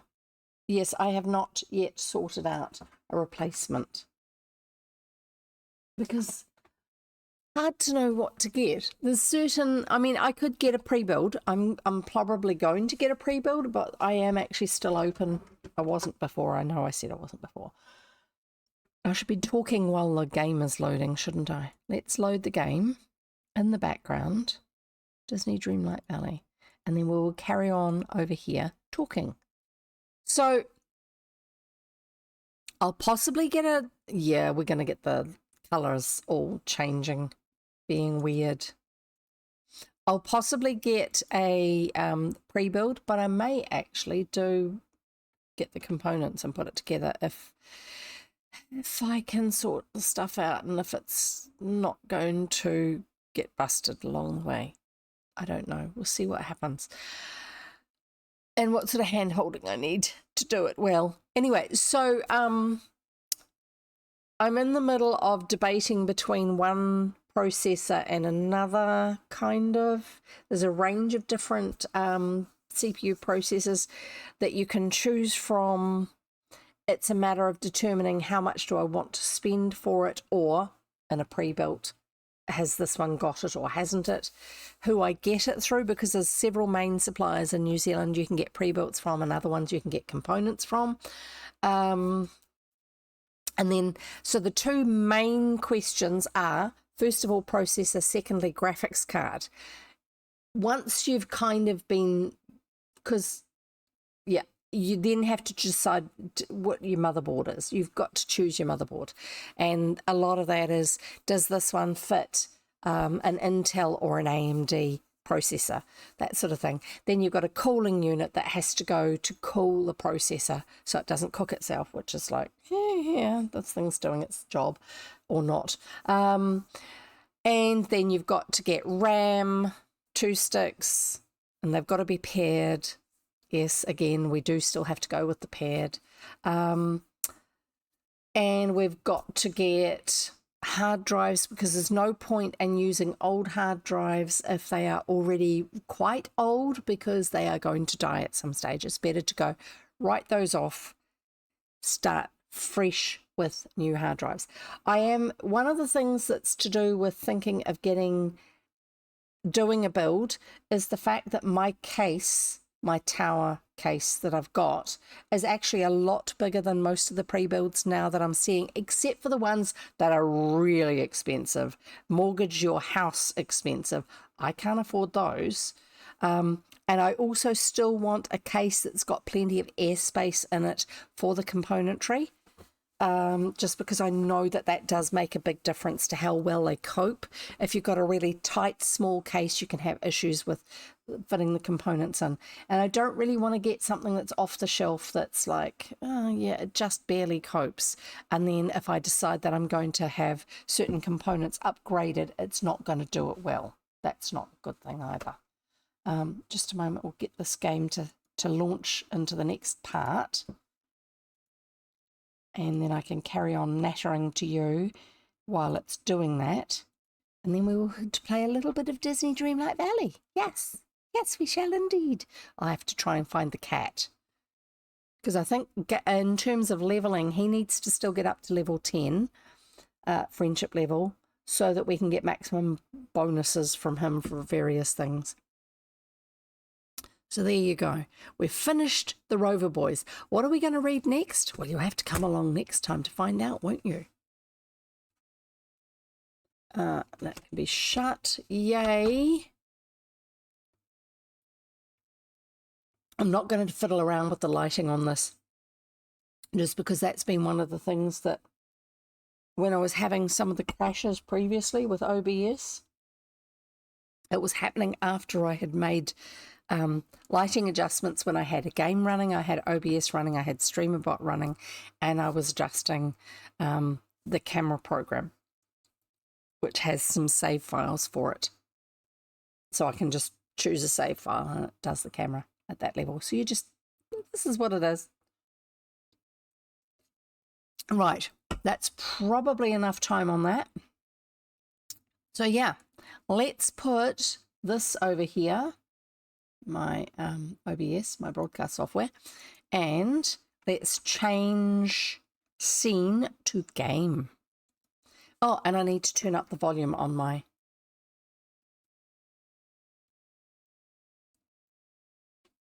You guys can hear me, but you can't see me. That's because I need to turn on the stream cam. Hello, everybody.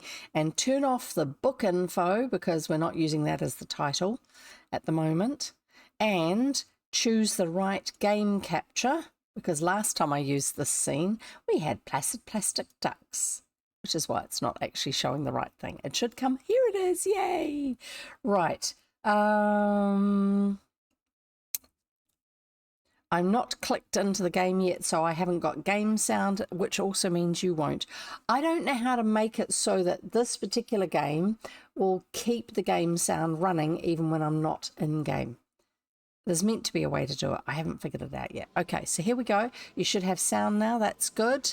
And yes, I am wearing this because supposedly this is my mythical outfit for the last... it's very punk, except that it's got the Maleficent top underneath. I'll show you what I'm talking about because today is Wednesday, just before or just after midnight between Wednesday and Thursday is when they're going to change over in my time zone for the next Dream Snaps challenge. So I'm going to, yeah, the P button doesn't work to take you to the event page. So these days, oh, Parks Fest! Goriki, did you see this? Parks Fest! That wasn't there yesterday. Hang on, first of all, I'll go to the Dream Snaps one. Current challenge is mythological chic. Create an outfit inspired by mythology, from divine beings and heroic warriors to magical creatures. Let your imagination bring legend to life through your style. They give you a title and description like this, but then you look at what the actual categories are, the tags, which are strong, wondrous, bold, and black. And in actual fact... Strong, wondrous, bold and black doesn't give you much mythological styled stuff for you to wear because it's an outfit challenge. And I'll show you what I ended up with. This is my shot. This is how I made it look mythological by having Hades, by having the columns, nighttime stars and Hades doing his flame thing and his flamey hair. And actually just over his shoulder down there, that blue flare is just because it's one of the things that's in the background and I was initially hoping to get it, but whatever, doesn't matter. That'll do. And I can't remember how many I had of everything. So let's have a quick look here at Dreamligh Parks Fest and see what it tells us. Parks Fest description. Ends in 20 days. This means it's just started. From May 28th, which is, I think... today, my time? Yes, it is. From May 28th to June 17th, get ready to bring the fun and wonder of Disney parks to your valley with the Dreamlight Parks Fest. Now, most of these I've already got. There you go. Handheld Doug popcorn bucket and handheld mini minecart popcorn bucket. Those are the two new things. I knew there were some new things because of what you can see in the... Dreamlight section. I'll show you in a minute. So I'll carry on reading this. Participate and get exclusive prizes and furniture to decorate your very own valley theme park and prized popcorn buckets that take the fun to the next level. Okay. So we've already got the handheld items, which I came across somewhere. What happened was if you crafted these things again, because originally we crafted them last time we had the Parks Fest, you know, remember the buttons with the red flowers which had a button for a center, and the blue ones, some other ones that we collected off the ground, and we used them to craft these popcorn buckets. Well, if you crafted them again this year, you actually also got a little handheld one, which is these ones here that it's showing us. These are the handheld ones rather than the big ones, which have a longer lanyard on them. These are little ones.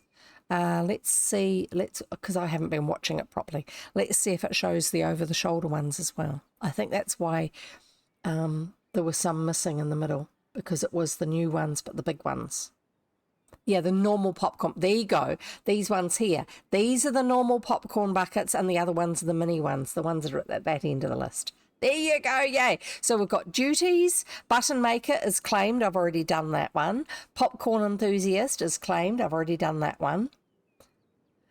Sweet Samaritan is claimed. I've done that. Craftily Ever After is claimed.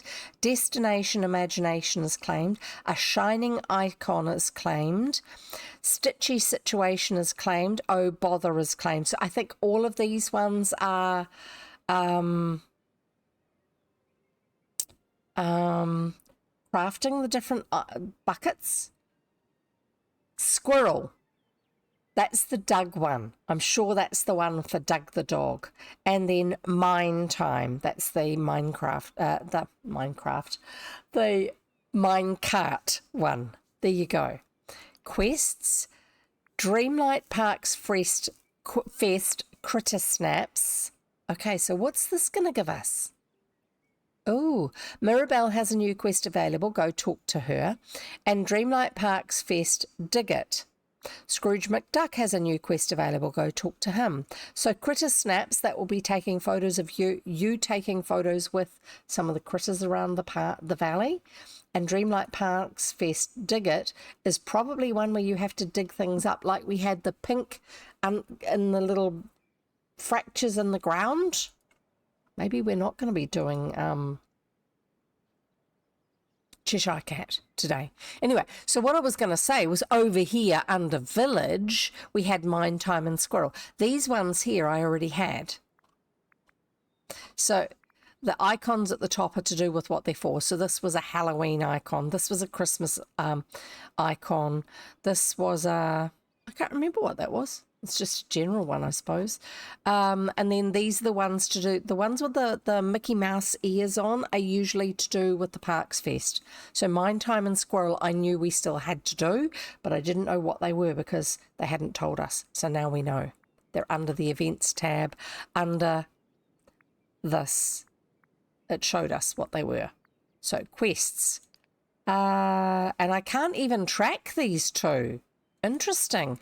Oh, because I haven't talked to the person yet. So, and also I've got mail. So first of all, let's go back to the main valley because that's where it's all based. M for map, T for fast travel, and then go valley. And I'm going to go plaza. And I'm also drinking my drink. Man, that colour on my camera is off.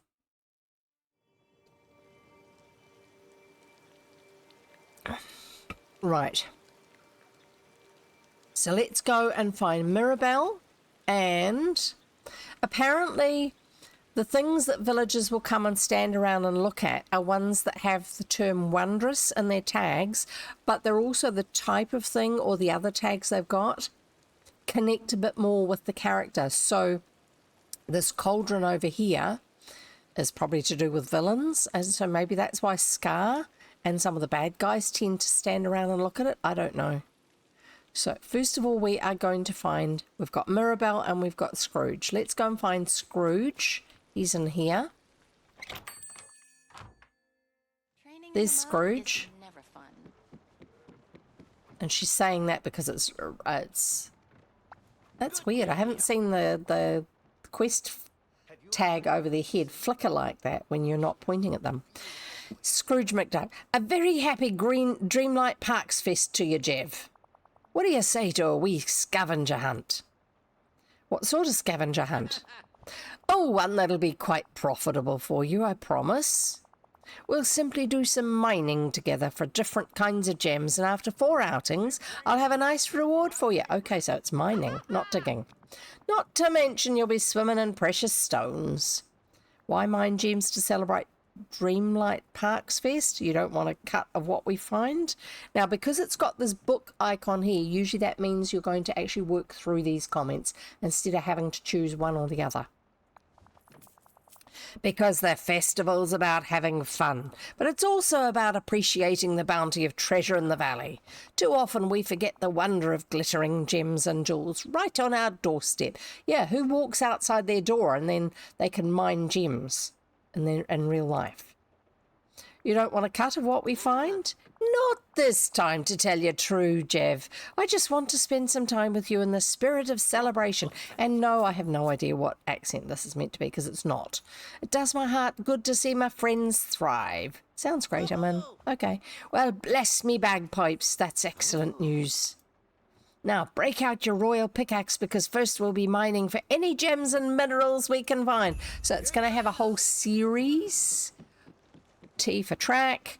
It's going to have a whole series of different things. So initially it's like any you can find. Later on he's probably going to get specific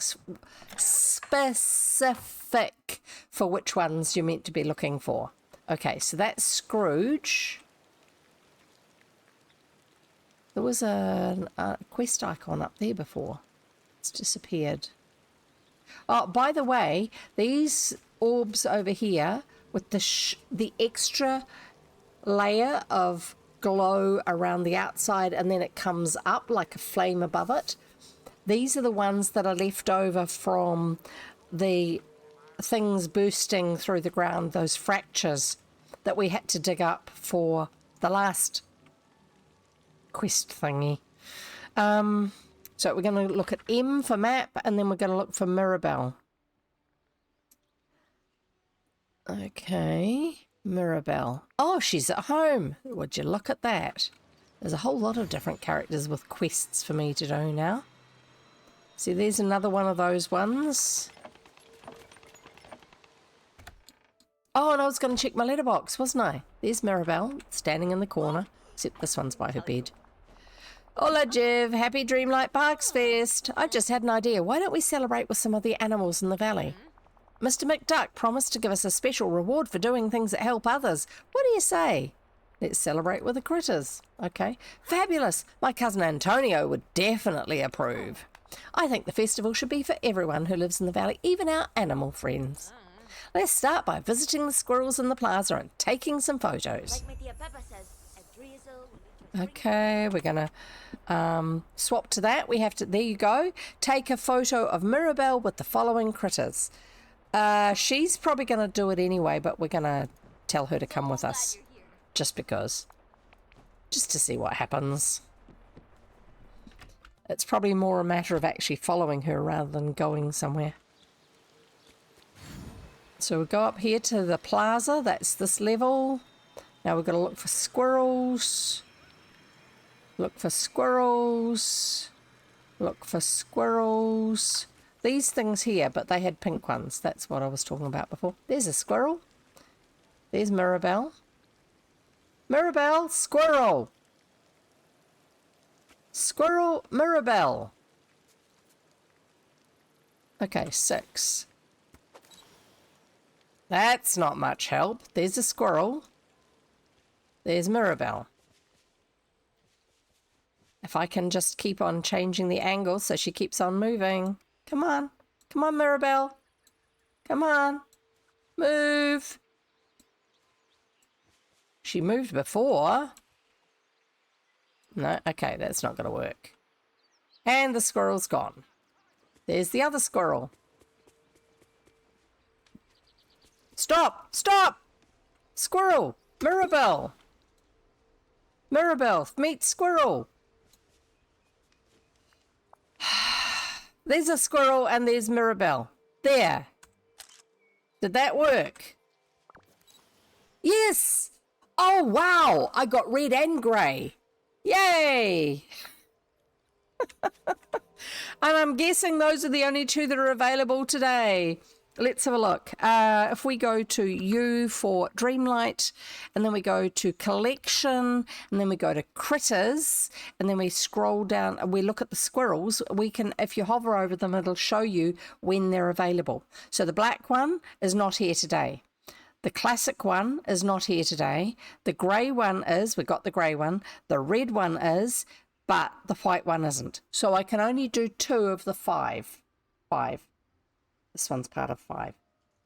Okay, so that's that one that's as far as we can do today for that. And now I can check my letterbox. And then we're going to be mining. Dreamlight Parks Fest begins. Get ready to bring the fun and wonder of Disney Parks to your valley with the Dreamlight Parks Fest. Participate and get exclusive prizes, furniture to decorate your very own valley theme park, and prize popcorn buckets that will take the fun to the next level. Okay. Oh, I did turn it off. Good.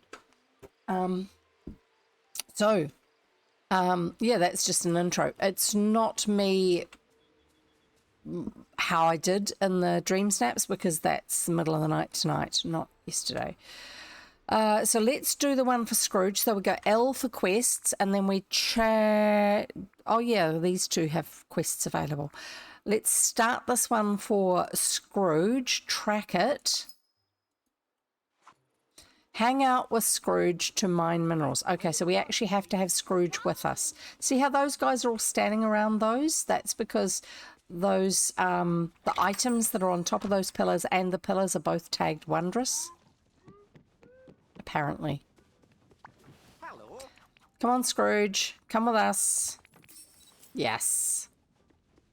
Bye-bye. They usually wave or say something when you partner with somebody else. Right. What sort of... Let's go and get some gems we have less of.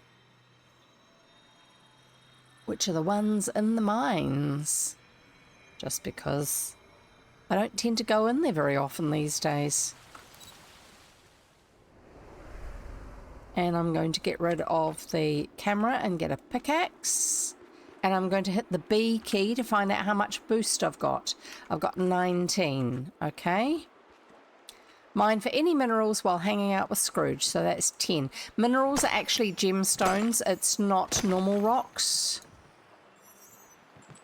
So these ones are actually technically minerals. They are gems. I'll show you in a minute. I'll go to my inventory. So inventory, let's have a look at the inventory. So these here are called Vitalis crystals, which apparently is Scrooge's favoured gift for today. They're useful in recipes for making certain things and all that sort of stuff. But you saw that I picked up more than 3. I've picked up 6. There are 6 of them here. But it only counts the ones that were not the bonus ones from Scrooge. And from my enchantment on my axe, potion on my pickaxe. Okay, so we get some more. 5, 6, 7, 8. Nice, we're doing well. So we got some rubies there, that's good. Rubies and sapphires are quite hard to get enough of them. Sapphire, although sapphires now you can get over in Storybook Vale, I think. Yay, we've achieved it. We've got 10 out of 10. And now we've got to talk to him about it. Show the minerals you collected to Scrooge McDuck. So we're going to talk to him. What a bonny grand showing. Now, you keep all the gems, Jev, and I'll prepare the next stage of our scavenger hunt. Okay, so no, I do not want to revert to the... He said prepare, so that implies to me that his next one is not yet available, because a lot of these are time gated, where you do a certain amount and then you have to wait a certain amount of time before they give you the next stage of it. That's just the way it is. So what we're going to do instead is we're going to go and find the Cheshire Cat, make him hang out with us. We can't. These were the requirements for his actual friendship quest, which is probably level 2 or 4. Can't remember. Level up friendships, unlock characters, progress further with Mother Gothel, and there's a hidden requirement, which I don't know what that one is. And the Alice one is level up friendship to level... Oh, what was his? His was level 2, okay. level up Alice to level 4, progress further with Merlin and Anna, and unlock the biomes, the Forest of Valor, because there's a lot of people who are still fairly new to the game, so they aren't necessarily meeting these requirements yet. So we're going to leave the mine, and yes, I am leaving all those memory orbs lying around, because at some stage when I do my next star path, I'm going to need to open up memories. They call them memory shards, we call them memory orbs. Those of us who think that that looks like a round thing, not a pointy thing. So I'm going to put some stones away, and then we'll go and find the Cheshire Cat. And he will actually come with us, surprisingly. You think he'd stay in the tree, but he doesn't. So I do actually have some of those. I did extra mining to get more because I was low on them before, so I won't worry about those. 11 rubies, they will fit good in the stack. I will swap that for a smaller quantity of those so I can add to them, because I try to just put full stacks in some of my storage. So go and put those away over here. Gems are down here. Not that one. Why do I not have any in there? I thought I did. Oh, that's right, because I ran out of them. So that's why I put them in the other one. And that's other storage. Oh, I'm seriously tempted to actually line the room with these, except that they have the same amount of storage, but they take up a lot more room on the floor plan. Look, I'll show you. So if I go like this, that's how much room, 2 by 2, that these take up. 2 squares by 2 squares for a normal storage chest, but these are 4 by 2 for the same amount of storage space. That's the downside of them. They're great for having back to back and not being quite such a weird thing to interact with, but yeah. Let's see what else I've got here. Seeds can go in the house chest. These can go in. And all of those Mickey Mouse glass lens, these here, the glass, that looks like Mickey Mouse, one of those. Oh yeah, look, there's another Mickey Mouse Easter egg. All of these are from putting out the green fires up in Forgotten Lands as one of those regularly spawning items, like in Forest of Valor they have the tree stumps, and on the beach they have the coral. That's what that's all about. Okay, so glass is materials over here, I think. Yes. Put those away. What was the other stuff? Coal and crystals. So the other thing I've been doing when I'm a bit bored but I'm not wanting to do friendship quests is I actually just run around digging up all those fractured bits of dirt and getting as many of these as I can, so I can build up my how many of those I've got. Because it's very, very easy to run out of those if you're trying to make Dreamlight from them and stuff. I'm not going to bother going back into another room to do those. Right, here we go. Out here into the next room. And do tell me if you can't hear. Oh, I was going to turn the volume up for the sound in this because I've had it a bit quieter since when I'm playing on my own.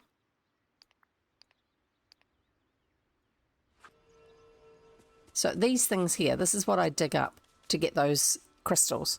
So what we're going to do is we're going to go down and find the Cheshire Cat, get him to hang out with us. You can't see him at a distance, but he suddenly magically appears when you get within a certain distance of the tree. And it's surprisingly far. So we go E or the left mouse button to talk to him. Oh, mimsy were the borogroves and the mome raths outgrabe. That's part of a quote from the Jabberwock poem. Let's hang out. So he will actually come with us. Let's go 3, 2, dig this up. And you saw that? He got a star over his head, a pink star. That's because that took some of my energy to do that, and therefore, I don't know if his friendship level goes up when he's invisible. Because he's the Cheshire Cat, he just appears and disappears. But what happens is anytime you do something that uses up your character's energy, apart from magical skateboarding, it doesn't work for that, that adds a friendship point or two to your relationship with that character. Oh, look! Parks Quest. We've got the buttons. We've got a button right there. See? The first one I've seen since I've been playing this time round. And there's a blue chest, which was not there last night when I was looking. I looked. I didn't find any of my chests last night. Maybe I wasn't running around enough. And I can't remember where the buttons were last time, if they were only in certain biomes. I think they were. But what I'm currently doing, let's come up here. I will actually do some pumpkin harvesting or something like that. Pumpkins are really good for getting you a whole lot of money in a reasonably short amount of time, because they're a high sell rate. There are probably some of the fruits and vegetables in other maps now which are also worth a fair bit, but I haven't actually worked it out.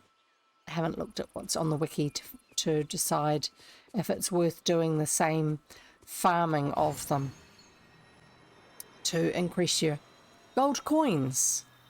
Star coins, I think they call them. Because there's a picture. Oh, there's another one. Yeah, I definitely looked here. I remember that. Okay, so 2 moonstone chests. That means that's from 2 days running that I haven't collected them. And I'm all actually looking for the fractured ground spots, so I can dig up more of those. There he is. So I can dig up more of those night shards and dream shards. So we've run out of skateboard juice, so we're going to top it up.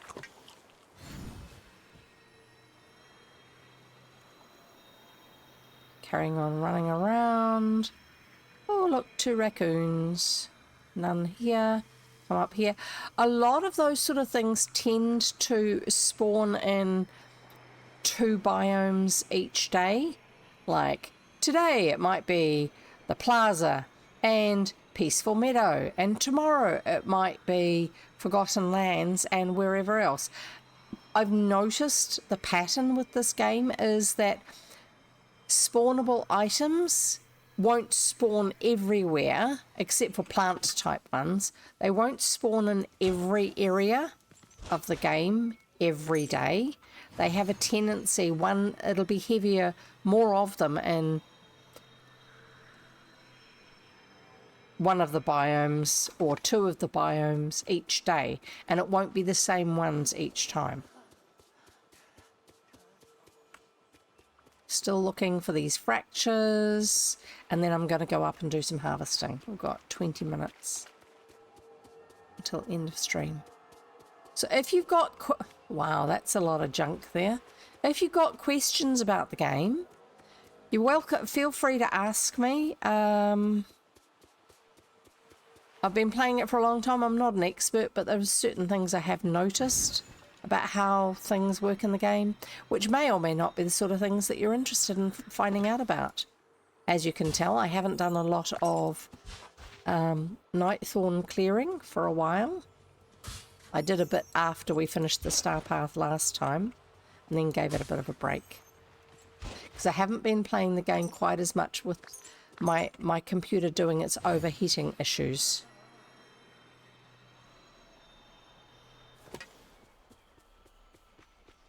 Okay, so we're running around here. Unfortunately, there's no one way of changing settings in the game that will mean that you actually see the fractures in the ground, which sparkle, really extra well from a distance, which is disappointing. It would be really nice if there was, but there isn't. Oop, there's one under the corner. No, there's a button under the corner of the house. That's another reason why it's a good idea to do some magical surfboarding around the place, or magical skateboarding, because you get a chance to see if there are any of those buttons around that you can pick up. I will probably, when I'm offline, actually look at the wiki to find out if it actually says which areas they're meant to be found in, because I can't remember. It's probably the first few ones that most people unlock. Oh, if you are buying the game and you're unlocking areas, don't rush to unlock them all at once. What you do is, and if you're trying to figure out which ones to unlock first, start with the cheapest ones first. As you go, there's another one of those buttons.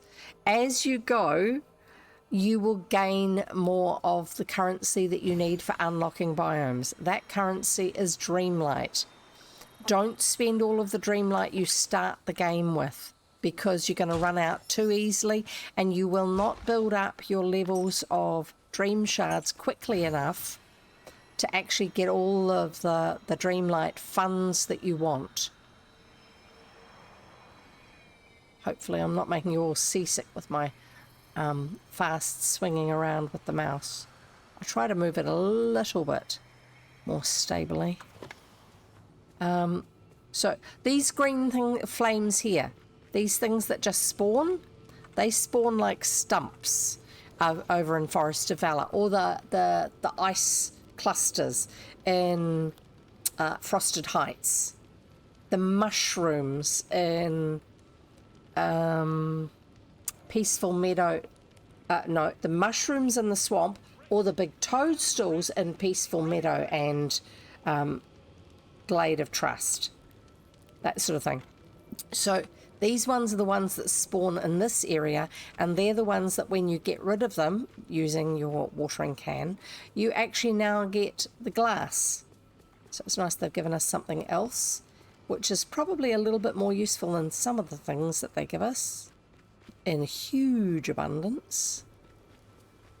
So I'm just having a look around and seeing if I'm getting any more of those ground fractures, because they do occur in all biomes in the valley. They don't occur in other maps. But also seeing if there's any of those buttons here, which I haven't seen any. So I think it's the core biomes of the Plaza, Peaceful Meadow, Glade of Trust, and Forest of Valor, and Dazzle Beach. I know in the past it's never been all of them. Now, let's go back and look at that letter again. It didn't actually tell us about the buttons, did it? But we need the buttons for making. Let's go back to this, because this is the ones previously read. It's 20 days, participate and get these. Okay, so I'll show you how it works. E, that one. So you come down here, functional items. Are they under functional items? Scroll to the bottom. No, they are not. Are they under refined material? No, they are not. They are not something that you make to make something else. Potions and enchantments, I doubt it very much. And furniture, they're more likely to be under furniture. Let's scroll through here. I don't know if the new ones have been unlocked in here yet. We are looking for popcorn buckets. Still looking, still looking. It's actually quicker and easier on my finger if I drag this down instead of actually trying to scroll the mouse wheel. Still going. Popcorn buckets. Here's the start of the popcorn buckets. You've got the Cinderella one. When I made that, it gave me the little handheld one when I remade it just at the beginning of the month. Stitch, Figment, Pooh, and Metallic Mickey. So let's scroll right down to the bottom because it's the newest items. They might be right at the bottom. These are cool, by the way. You can display things inside them, or you can just have them there and they catch the light, like if you're doing dream snaps. They're not here. So what triggers them? Probably us doing Scrooge's quests. I bet that's what it's about. Haggling haggis hurlers, he was saying. So I can't do anything more with the squirrels, and I can't do anything more with Scrooge because he hasn't had time to think about what he's going to tell me to do next. So let's go back Yeah, no, he's still with us. Good. We're going to go up and we're going to harvest some pumpkins because that's a good return on our money. I don't need more for cooking, but I'm going to get more because money. There you go. So he's with us. Let's make sure our energy bar is in the gold. At the moment, it's only got a little bit of gold, mainly blue. So you do that by eating something. And that's put it up to nearly full. I'm going to put the shovel away because I don't need that. I'm not seeing him anywhere, but he should be around. But us doing this should mean that his friendship level goes up. Ah, he has appeared because I'm doing a task. Oh, no, he's disappeared again. I don't see him. Hopefully it's still going to keep on bumping up his friendship level while I'm doing this. Okay, so that's a loot explosion, an explosion of loot, and it's the ones that have a little red rim on them. There he is, and he's given me all of these bonus ones because his friendship, no, his buddy skill is gardening, which actually the bonus is only from the harvesting. That's why he magically appeared. I don't like the, oh, do something that takes ages to do and you will occasionally see their friendship level go up. It'll go up by more, but you only occasionally something happen. Like when you catch a fish or something like that. I would rather do something where I'm working the whole time, and even if it goes up and... No, I hate it when it does that. You get more from a golden harvest than you do from a loot explosion, so that's why anyone who's been playing the game for a while will probably ignore the loot explosion and they'll go for the golden harvest. Hate it when they both happen at the same time. Okay, so we'll carry on here.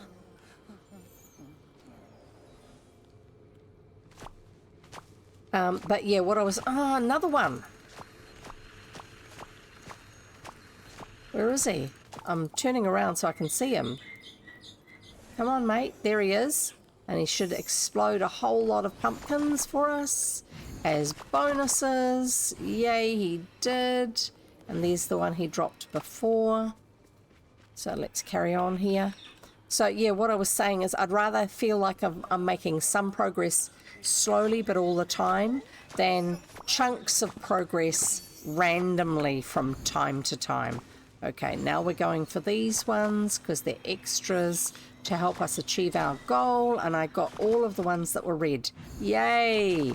This is another reason why you make sure that you have gold on your energy bar, because you can skate around them a lot quicker instead of just running, which won't give you enough time necessarily.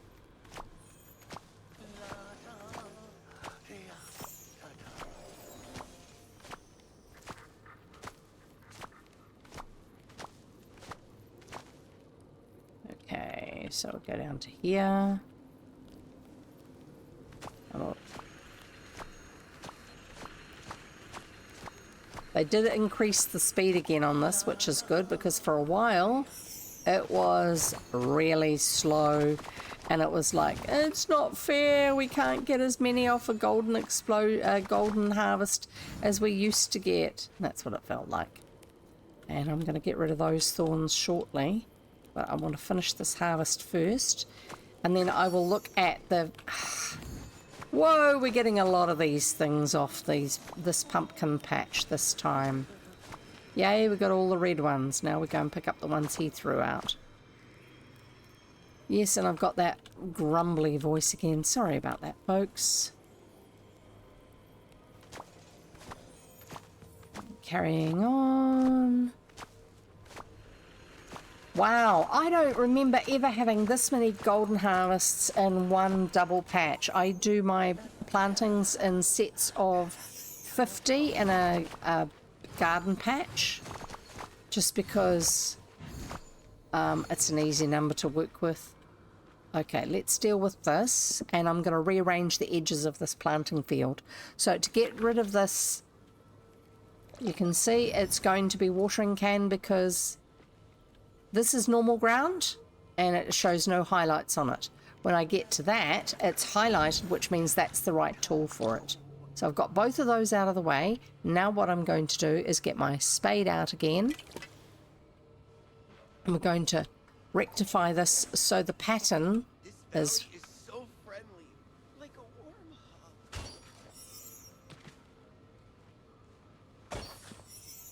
even on the layout of spaces. I'm not too worried about the coins because they'll auto pick up. Because that's what happens. Coins will auto pick up, they will stay auto pick upable as long as they're floating. Whereas anything that lands on the ground, the blue glow that's around us, which is the auto pickup indication, will actually dissipate after a certain amount of time. Right, so now I'm going to fill in these ones.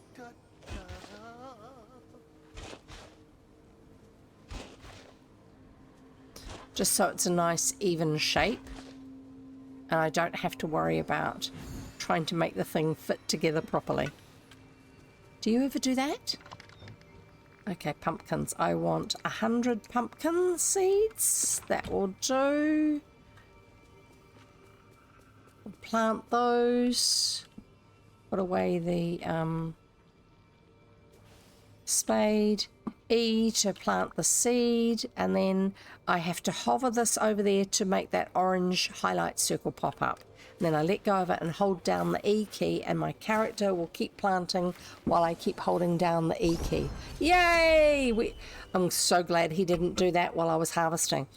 Cat is now level 7, the reward of which is only 1,000 star coins. Oh, we get a chest for level 10. Is it a useful chest, so it's a new design, or is it a got something in it? It's probably a useful furnishing chest. I hope it's not just ornamental. I hope it's actually useful. That would be nice. Okay, E. Carrying on here. So that was really good. He's gone up a friendship level, because 10 is your maximum, and you actually get quests at 3 different friendship stages, I think. 2, 4, and... no, 4 friendship stages. Level 2, level 4, level 7, and level 10. Why those numbers? I don't know. They don't make sense to me. So his friendship is still going up as I plant. Those pink stars rising above his head, those are friendship points. It's indicating.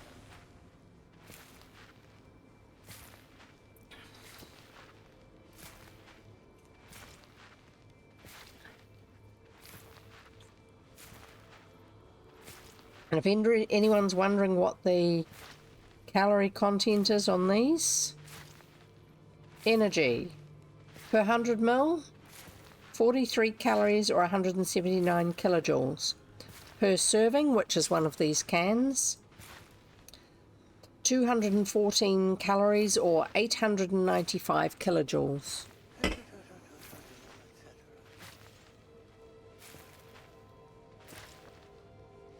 Which is why some people don't do the juice ones.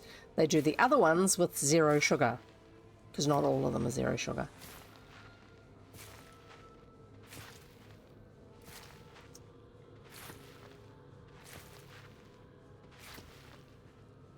Getting there. So regarding my throne wish list, not coffee, my throne wish list, I've got an uninterruptible power supply on it, but that one's currently not available in New Zealand. I think they've superseded it with one that's slightly more powerful, but has probably got a better internal system. So I'm going to swap out the one that's currently on the my wish list with throne at the moment and change it to a different version of the same thing. Just because, yeah, we get power cuts, remember? And also, their ones are really good. The Dynamics brand ones are really good because not only do they keep your computer and main monitor going when you get a power cut long enough for you to close things down and save things. It's not meant to be running as a main backup power system. But not only do they give you time to do that, in addition to that, they also filter the power. You don't get spikes through it the same way, but you don't get the dips the same way, both of which can cause problems for electronic equipment. So that's a really neat thing to have as part of your system for your computer, just to make sure that things stay safer than they otherwise would do. So we're going to water this, which is number 2 on your keyboard, and I'm going to also hit the B key to see what watering level I've got available. Miracle Growth Elixir 13. So I can only water 13 plants and have it do it and have them automatically fully watered. So that's 6. If I do this, that should be 13. And it should...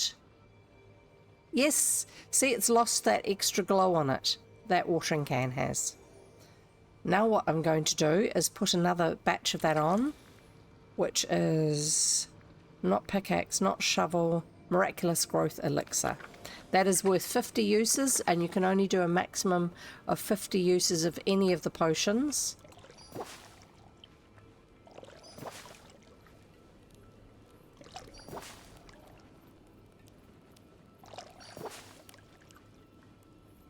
This is why I don't do my fields too big. People say, oh, but you can do 4 at a time. I spend more time mucking around trying to line up with 8 actually, sorry, to line up to get all of the 8. Oh, I missed. Huh? Oh, I ran out again with that one because I forgot we're doing a bigger batch. That one.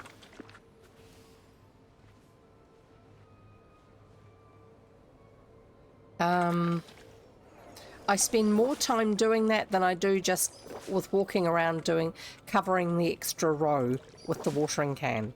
It's just not worth it. The amount of time it takes me to try and get it to line up. Oh, I got that one that time. Usually I end up getting one at one end and not at the other. Oh, I got it that time too. There's no guarantee though. There just isn't. It's not worth it. It's a pain. Okay, so I have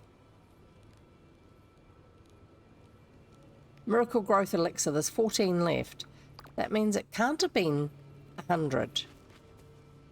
1, 2, 3, 4, 5, 6, 7, 8, 9, 10. 1, 2, 3, 4, 5, 6, 7, 8, 9, 10.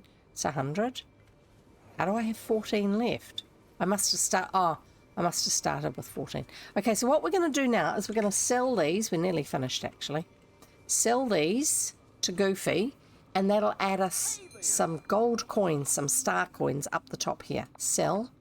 So I've got 9 million star coins at the moment. So it should go up a bit. Let's just put these all together. No, it won't let me move them. Let's first of all get out of there and I'll put them all together. I like to, when I'm talking about things, I want to have them all neat and tidy together. There you go. So it's all of these. That's 4. So 100, 200, 300, 400, 500, 604. And I harvested 100 plants. So that's 6 times what I had planted. It's not just because of the ones that the character has given me as a bonus, because they will double what you've got if they're at friendship level 10, I think. But it's also all those golden harvests and those loot explosions, which are the ones which have the red pumpkins that fly out, which aren't that many of. You don't get many extras from those, whereas the golden harvest you get a lot more. Okay, so let's do this. See how many coins we get. Sell. We're at 9,251. No, 9,251,000. That's near enough. So, cool trick that Goriki told me. You put your mouse on something and click and hold and drag across that item, and it will select all of that same item in your inventory. See? All of them. have now been selected. So I'm going to sell those, and it gives me 401,000 star coins. They're worth 664 each. So that takes me up to 9,652,000 star coins. No, I'm not selling those actually. That you can't muck around with things in your inventory when you're in that mode. I forgot that. Okay, so we're going to look at the Cheshire Cat collection characters. So he's at friendship level 7. So Alice is at 10. He's at 7. We're getting there. Let's see about doing a friendship quest for somebody. New quest available, new quest available. So we're going to talk to him because his is his level 2 quest when he reappears. Okay, let's move somewhere else and he might appear. Just before we finish, we'll get this started. I know I said I was going to, and I didn't. Come on, cat. Let's do a job. See if it'll make him arrive. There he is. Cat, talk.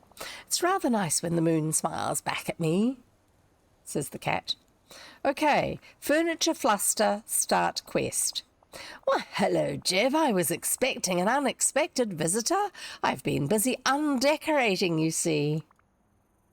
Oh, dear. I need to know more. I can't deal with this right now. I need to know more. Then you really need to listen less. I don't understand. Can we skip the misdirection, please? The less I listen, the more I know. That's how he thinks. I don't understand. I've always found understanding quite overrated, haven't you? I beg to differ. There's no need to beg. I agree. Can you please explain what you mean by undecorating? I worry you've caused more chaos around. Oh, hello, and welcome. And thank you for the redeem. I mean, I know you're probably here about it anyway. Squirrel photos with pets and or multiplayer pets. Oh, I don't know about that.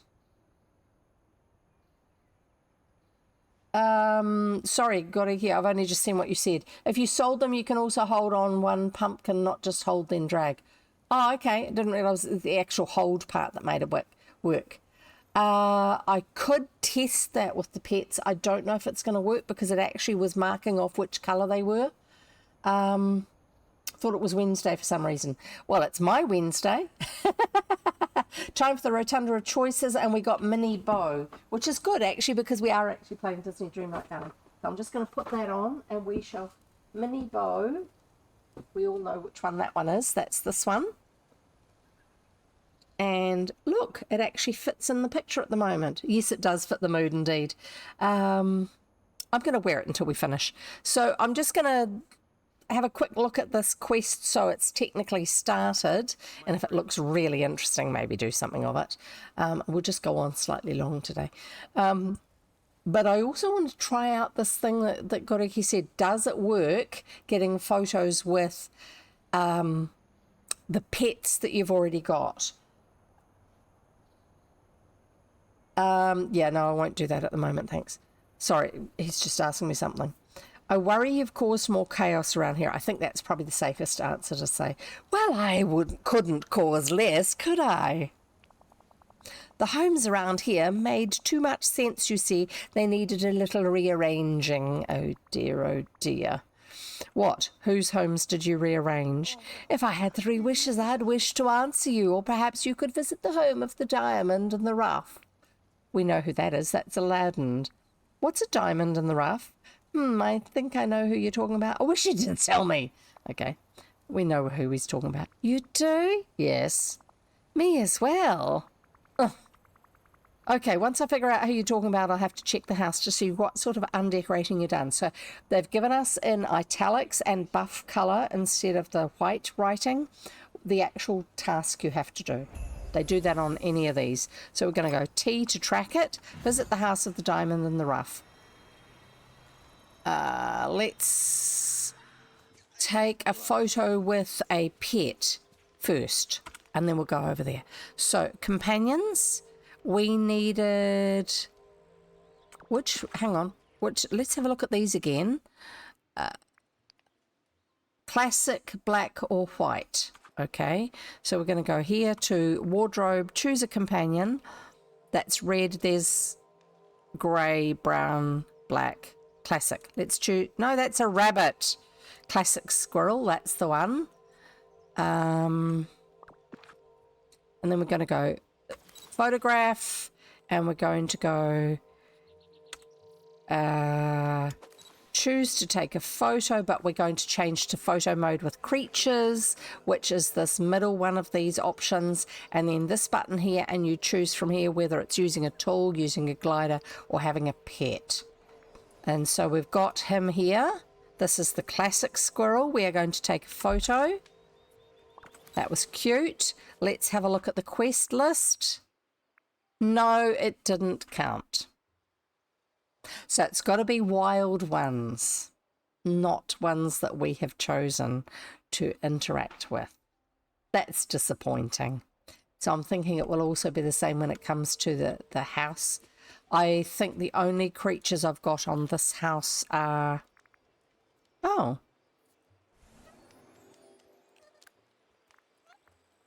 I do have that one set there, maybe. I don't know. Squirrel, squirrel, squirrel, squirrel. Where are the other squirrels? I want the white squirrel. Where's the white squirrel? That's a raccoon. White squirrel. So that squirrel is now allocated to that house. Where is he? Squirrel. Oh, the squirrel's round the back there. I need to move the house because the house is blocking them in.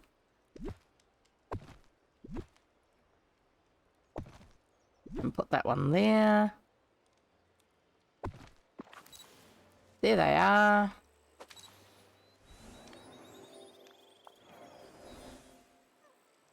Squirrel.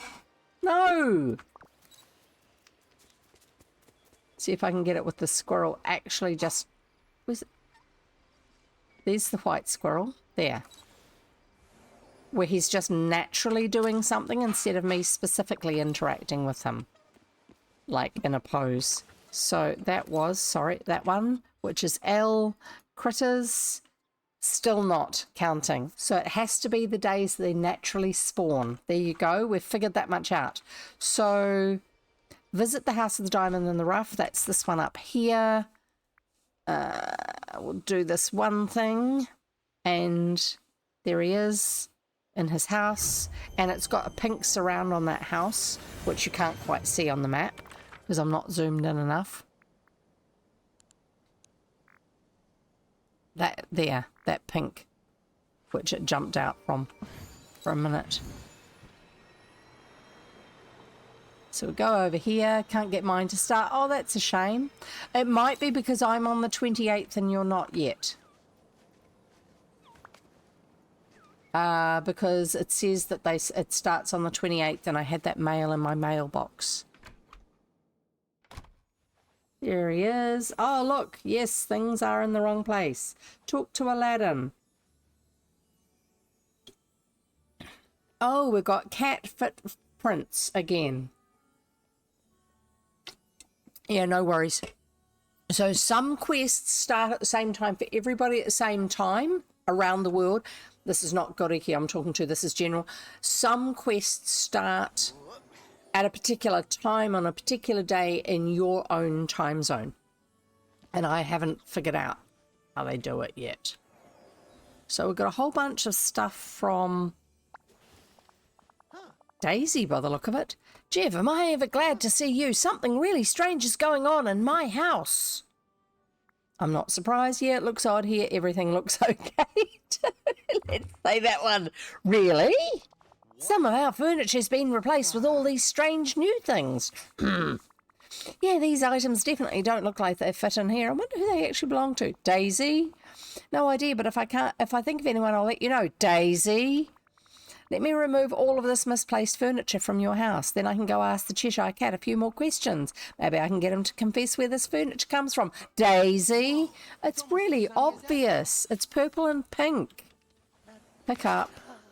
And then we're also going to have to do the thing with the footprints at some stage. He's going to mention it. So we've got all of those. Return to the Cheshire Cat, who is here. And he disappeared. Sure, it's not Goofy.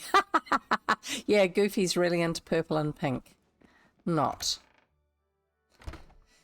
Nearly done, folks. I just want to get this going. Cheshire Cat. Come on, Cat. Where are you? Let's pick something up. No, that didn't make him arrive. Get out a pickaxe and do something. 5. Something that should induce a friendship level. No.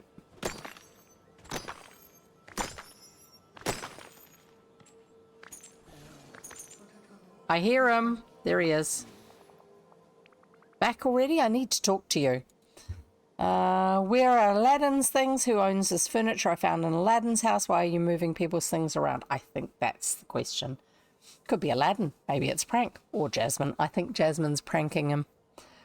She thinks he's a bit stuffy. It's really mixing things up. I rather like to think I've improved it.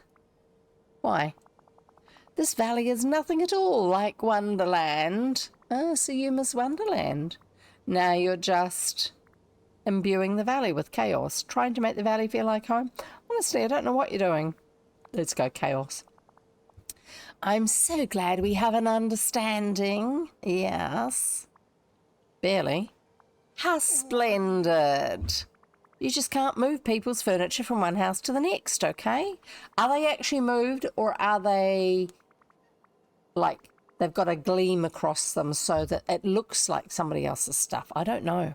I'm going to figure out who owns these purple cutesy pieces of furniture so I can return them. Can you just stay out of trouble, please?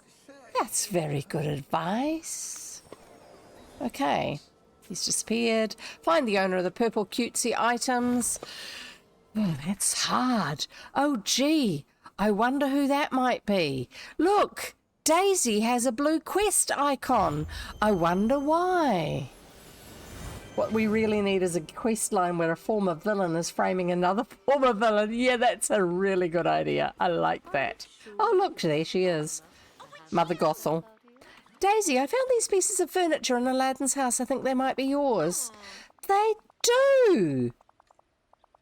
They do? No, they are. Grammatically, I think they might be yours. They do. Thank you so much, Jeff. I was wondering where my things had disappeared to. I was just about to launch an investigation. Because she does that. No need to investigate. It was the Cheshire Cat. Sorry, I'm trying to do Daisy eyelash blinking. I'm not very good at it. No need to investigate. It was Cheshire Cat. I think he misses Wonderland. He's just bored. He loves to cause chaos. He misses Wonderland. Let's just... He wants to make the valley feel more like home by turning it a little topsy-turvy. Actually, that's rather sweet. Sure, in a Cheshire Cat sort of way. Now that you mention it, this does explain a few other things. Like my house being in disarray. I think if you're actually speaking like with a duck, grammar is allowed to be weird. True. I'd be happy to help you get everything sorted out. I'll meet you inside your house so I can have a look around. Okay, here we go. Daisy's house.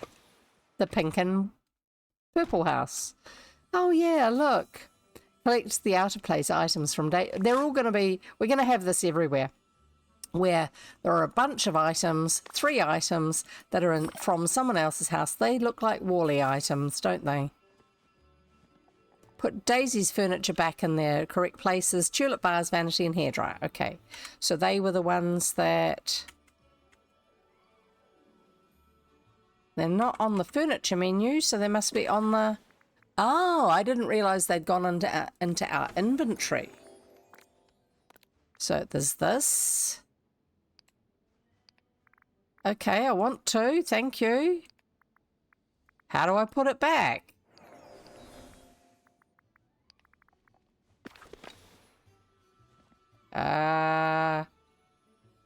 I think that's a I have to log out of the game and log in again to make it work thing.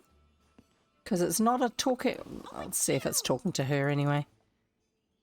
No, there's nothing new. Actually, let's try giving it to her. I have something to give you. No, they're not givable. So it's not that. Bye-bye. Let's try putting them down. No, there's no right click and no left click function on any of them. Okay, let's go out of the house and come back in. See if it works again. It may just be, where's the answer of he's a cat? Yeah, cats. At least he's not breaking things by knocking them off. I just Clear the paws. done with the place. Yeah, but they haven't asked me to clear the paws. And this game is our hand holder. Remember? No, I think I have to actually start the game again. So look, there's... Oh, no, that's... Maybe that's her till? I don't know. It is giving me interact, you're right. Ah! Okay, the paws are where you put them. That wasn't obvious. Very good. Clear the paws. Very good. Well done, Goriki. You got it right. This one is the hairdryer. I know that much. And this one is the... Because I don't go into their houses all the time to know where things are. Okay, now we're going to Wally. Talk... No. Meant to talk to her before I left the house. There she is. Talk to her. Walk up and you get interact. Yeah, that's right.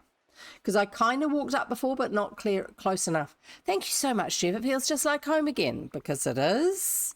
Anytime, I'm happy to help, but now I need to figure out who owns all these old rusted items. They don't look like they belong to Aladdin.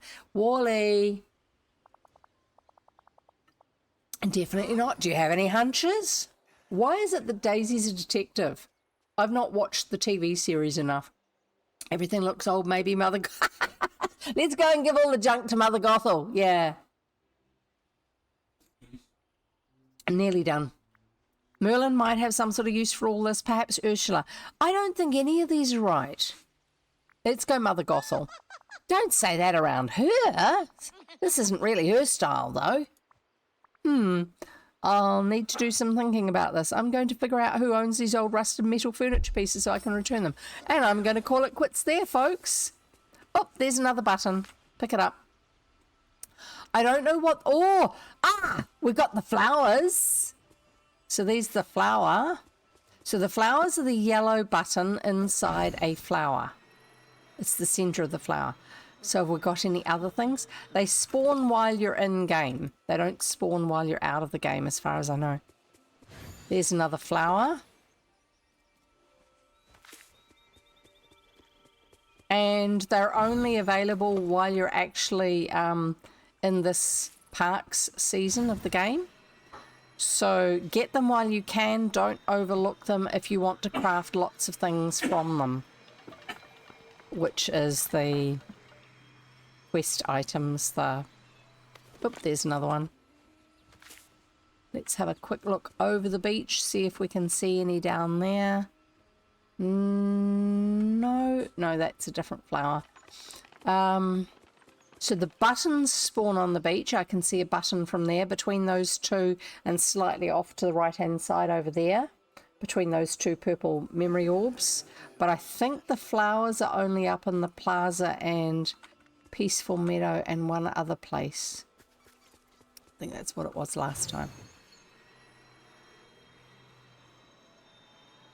There will be a maximum number of them that can be spawned in the game be available in the game at a time, just because that's the way the dynamics of this game work. And I can't remember what those numbers are, but they're probably up on the wiki if you really want to find out. And you can find out that information by you can go to the wiki by typing in !DDV into chat and hitting enter, and one of those two links is the Dreamligh Valley wiki. There you go. That's how it works. So we're going to come back down here and say goodbye. Oop, there's another flower. And these are one of those items where if you go into furniture mode, that's F key on your keyboard, you can actually pick these up and put them all alongside each other from one area to another. So they're easy to just go along and pick up all of them instead of racing around like this. So there you go. I've now got the flowers spawning in. So there's... Oh, and the other ones are from fishing. That's it. That's how you get them. Wally owns them, I bet. Yeah, I'm certain that they're Wally's ones. I think it's one of those ones where they're giving you conversation choices where it's the wrong answer so that you have a bit of a think about it and you figure it out for yourself. Anyway, so let's put away this pickaxe because it's ringing in my ears. There we go. Everything's all... Yeah, I've left all my flowers all neatly arranged on the ground there. So, because there was something we were doing that kept on asking for certain flowers a while back. Actually, let's have a quick look at the crafting table. Did I say that I thought that it... Oh, it didn't have those other things. Achievement bucket things. There's no others that we can craft there. Because you can't just chuck everything together. So it would be in with these or at the very end of the list. It hasn't got them. And they actually are buckets. So I think we have to go through the...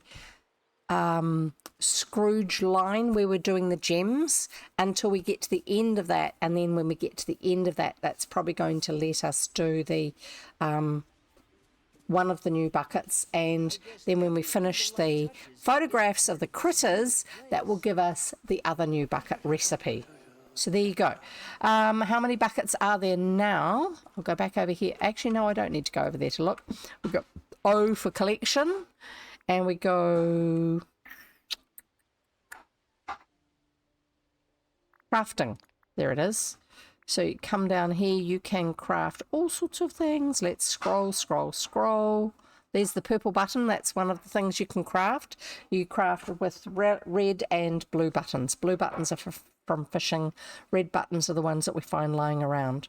So these down here, the buckets. There you go. There's one. This one hasn't come out yet. The Minecraft bucket. Oh, these are alphabetical. Oh, bother. There's Pooh's popcorn bucket. I was forgetting that they're not... There's Stitch's popcorn bucket. So that's 3. That Pooh, Stitch, and the other one. So let's go to the crafting table. They're all listed in the event. Oh, okay. I forgot. P, event, description, they're here. So you've got these ones here.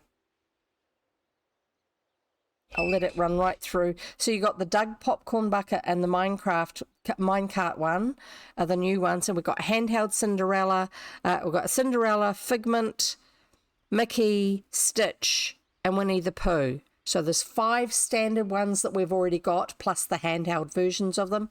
And then we've got 2 new ones which we haven't got yet, which will also have the handheld versions. So 5 old and 2 new. Very good. So that's 7 total. That's excellent. We haven't yet got to the stage where we can get them because we have to complete the little tasks associated that are the event tasks. Sorry, I went and shut it when I was meant to be still in there, which is this one, and that's these duties. So squirrel and mine time, and they are these ones. This one here is squirrel. You'll get from squirrel, the Doug one, and mine time, and it won't just be these photos though. I think it's going to be other critters we have to take photos of.